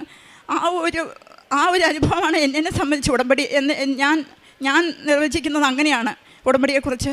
അതിൻ്റെ പേരിൽ ഒരുപാട് ഞാൻ പറയും, തമാശയ്ക്ക് പറയും, ജോസഫ് അച്ഛൻ കഴിഞ്ഞു കഴിഞ്ഞാൽ പിന്നെ ഏറ്റവും കൂടുതൽ വേദന ഇതിൻ്റെ പേരിൽ നേരിട്ടത് ഞാനായിരിക്കാമെന്ന്. കാരണം ഒരുപാട് പേരിൽ ഞാൻ പരിഹസിക്കപ്പെട്ടിട്ടുണ്ട്, ഒരുപാട് അപമാനിച്ചിട്ടുണ്ട്. നീ കൃപാസനം കൊണ്ട് എന്ത് നേടിയെന്ന് ചോദിക്കുമ്പോൾ ഞാൻ ധൈര്യത്തോട് പറയും എൻ്റെ ഈശോയെ ഞാൻ നേടി എന്നുള്ളതാണ്. കാരണം ബലഹീനതകൾ ഒരു വശത്തുണ്ടെങ്കിലും ഇന്ന് ഈ ഒരു കൃപയിലാണ് ഞാൻ ജീവിക്കുന്നത്. ഞാനും എൻ്റെ ചേച്ചിയും കൂടെ പറയാറുണ്ട്, ഇന്ന് ഉടമ്പടി ഇല്ലായിരുന്നെങ്കിൽ, ഈ ഒരു ആലയം ഇല്ലായിരുന്നെങ്കിൽ നമ്മുടെ ജീവിതം എന്താകുമായിരുന്നു എന്ന് ഞങ്ങൾ പരസ്പരം പറയാറുണ്ട്. അപ്പോൾ ഓരോ ദിവസവും അമ്മ എനിക്ക് തരുന്ന ഒരു പ്രേക്ഷിത പ്രവർത്തനം എന്ന് പറഞ്ഞാൽ, എനിക്ക് വീട്ടിൽ നിന്ന് പുറത്ത് പോകാൻ പറ്റില്ലെങ്കിലും എനിക്കൊരു വ്യക്തി എനിക്ക് മുന്നിലേക്ക് ഇട്ട് തരും. അത് നട റോട്ടിലായിരിക്കാം, ചിലപ്പോൾ ഫോണിലായിരിക്കാം, പക്ഷേ തുടങ്ങുന്നതും പറഞ്ഞ് അവസാനിക്കുന്നതും ഉടമ്പടിയിലാണ്. അങ്ങനെ ഒരു കൃപയുണ്ട്. ഇത്രയും ചെയ്തു തന്ന മാതാവിന് ഈശോയ്ക്കും വാക്കുകൾ ഇല്ല, നന്ദി പറയാൻ വാക്കുകളില്ല. അത്രത്തോളം നന്ദി പറഞ്ഞുകൊണ്ട് ഞാൻ എൻ്റെ വാക്കുകൾ നിർത്തുന്നു. സങ്കീർത്തനങ്ങൾ 143 10 വാക്യം. അങ്ങയുടെ ഹിതം അനുവർത്തിക്കാൻ എന്നെ പഠിപ്പിക്കണമേ, എന്തെന്നാൽ അവിടുന്നാണ് എൻ്റെ ദൈവം. അങ്ങയുടെ നല്ല ആത്മാവ് എന്നെ നിരപ്പുള്ള വഴിയിലൂടെ നയിക്കട്ടെ. പരിശുദ്ധ അമ്മയുടെ പ്രത്യക്ഷീകരണ സാക്ഷിയായിട്ട് ജിജി ബാബു തൻ്റെ കുടുംബത്തോടൊപ്പം തങ്ങളുടെ അനുഭവ സാക്ഷി നമുക്ക് മുമ്പിൽ പങ്കുവെക്കുകയായിരുന്നു. ജിജി ബാബുവിൻ്റെ വാക്കിൽ തന്നെ നമുക്കത് മനസ്സിലാക്കുവാനായിട്ട് സാധിക്കുന്നുണ്ട്. പരിശുദ്ധ അമ്മയുടെ ഇടപെടൽ ഈ കുടുംബത്തോടൊപ്പം ഇപ്രകാരം ഉണ്ടായിരുന്നുള്ളത്. കാരണം ഇരു വാക്കുകളിൽ പറയുന്നുണ്ട്, ഞാൻ എന്ത് നേടിയെന്ന് ചോദിച്ചു കഴിഞ്ഞാൽ ഉടമ്പടിയിലൂടെ ഈശോ നേടി എന്നതിൻ്റെ അടയാളമാണ് തങ്ങൾക്ക് കിട്ടിയ ഓരോ അനുഗ്രഹങ്ങളും. തനിക്ക് തൻ്റെ സ്ഥലം വിറ്റ് പോകുവാനും ആ വിറ്റുപോയ സ്ഥലത്തോട് ചേർന്ന് തന്നെ മറ്റൊരു സ്ഥലങ്ങൾ വീടും വാങ്ങിക്കാനായിട്ടൊക്കെ സാധിക്കുകയും ചെയ്തത് പരിശുദ്ധ അമ്മയോട് ചേർന്നുള്ള ഉറച്ച വിശ്വാസം തന്നെയാണ്. അച്ഛനെ കണ്ട് പ്രാർത്ഥിക്കുകയും അതോടൊപ്പം തന്നെ ആ ഒരു സ്ഥലത്ത് ചുറ്റി നടന്ന് കൊന്ത ചൊല്ലുകയും നേർച്ച വസ്തുക്കളൊക്കെ ഉപയോഗിച്ച് പ്രാർത്ഥിക്കുകയും ചെയ്തതിൻ്റെയൊക്കെ ഫലമായിട്ട് അത് പൂർണ്ണമായിട്ട് പരിശ്രമം ഇടപെടല് അത് വിൽക്കുവാനും മറ്റൊരു സ്ഥലം വീട് സ്ഥലം വായിക്കുവാനായിട്ട് അനുഗ്രഹിക്കുകയും ചെയ്തു. അതോടൊപ്പം തന്നെ ഈ കുടുംബത്തിലെ മക്കളുടെ സാക്ഷ്യങ്ങളാണെങ്കിൽ പോലും 2 മക്കൾ ജർമ്മനിയിലാണ്. അശ്വിൻ്റെ സാക്ഷി നമുക്ക് പറഞ്ഞിട്ട് സാധിക്കുകയും ചെയ്യുന്നുണ്ട്. തൻ്റെ മെറിറ്റ് കൊണ്ടല്ല, അവിടുത്തെ കൃപയാലാണ് തനിക്ക് ആ ലൈസൻസ് തിയറിയും പ്രാക്ടിക്കലും ഒക്കെ പാസ്സാകുവാനായിട്ടൊക്കെ ഡേറ്റൊക്കെ കിട്ടുകയൊക്കെ ചെയ്തു. കാരണം താൻ തിരിച്ചു പോരുന്ന ഡേറ്റ് ആയതുകൊണ്ട് തന്നെ ആ ഒരു ഡേറ്റിൽ തനിക്കത് പങ്കെടുക്കുവാനായിട്ട് പറ്റാതെ വരികയും, പക്ഷെ എന്നാൽ പരിശുദ്ധ അമ്മയോട് പ്രാർത്ഥിച്ചതിൻ്റെയൊക്കെ ഫലമായിട്ട് മറ്റൊരാളിലൂടെ തന്നെയാണെങ്കിലും ആ ഡേറ്റ് അത് കുറച്ചുകൊണ്ട് താൻ പോരുന്നതിന് മുമ്പ് അത് ഡേറ്റിൽ ലൈസൻസ് എടുക്കാനൊക്കെ ആയിട്ടൊക്കെ സാധിക്കുകയും ചെയ്തത് പരിശുദ്ധ അമ്മയോട് ചേർന്നുള്ള ഉറച്ച വിശ്വാസം തന്നെയാണ്. അതോടൊപ്പം തന്നെ മകളുടെ സാക്ഷ്യത്തിൽ നമുക്ക് മനസ്സിലാക്കാനായിട്ട് സാധിക്കുകയും ചെയ്യുന്നുണ്ട്.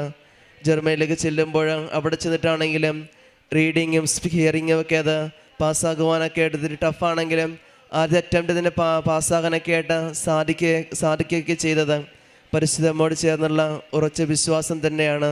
തനിക്ക് നഴ്സിംഗ് സ്കൂളിൽ അഡ്മിഷൻ കിട്ടുമ്പോഴൊക്കെ ആണെങ്കിലും താൻ നാട്ടിൽ നിന്ന് കൊണ്ടുപോയ വാക്സിൻ്റെ ഡോക്യുമെൻ്റ് തന്നെയാണ് അത് പൂർണ്ണമായിട്ടും യാതൊരു വിധമായ ബുദ്ധിമുട്ടൊന്നും ഇല്ലാതെ കണ്ട് എല്ലാ കാര്യങ്ങളും പരിശുദ്ധ അമ്മയിലൂടെ ക്രമീകരിക്കുവാനൊക്കെ ആയിട്ട് സാധിക്കുകയും ചെയ്തത്.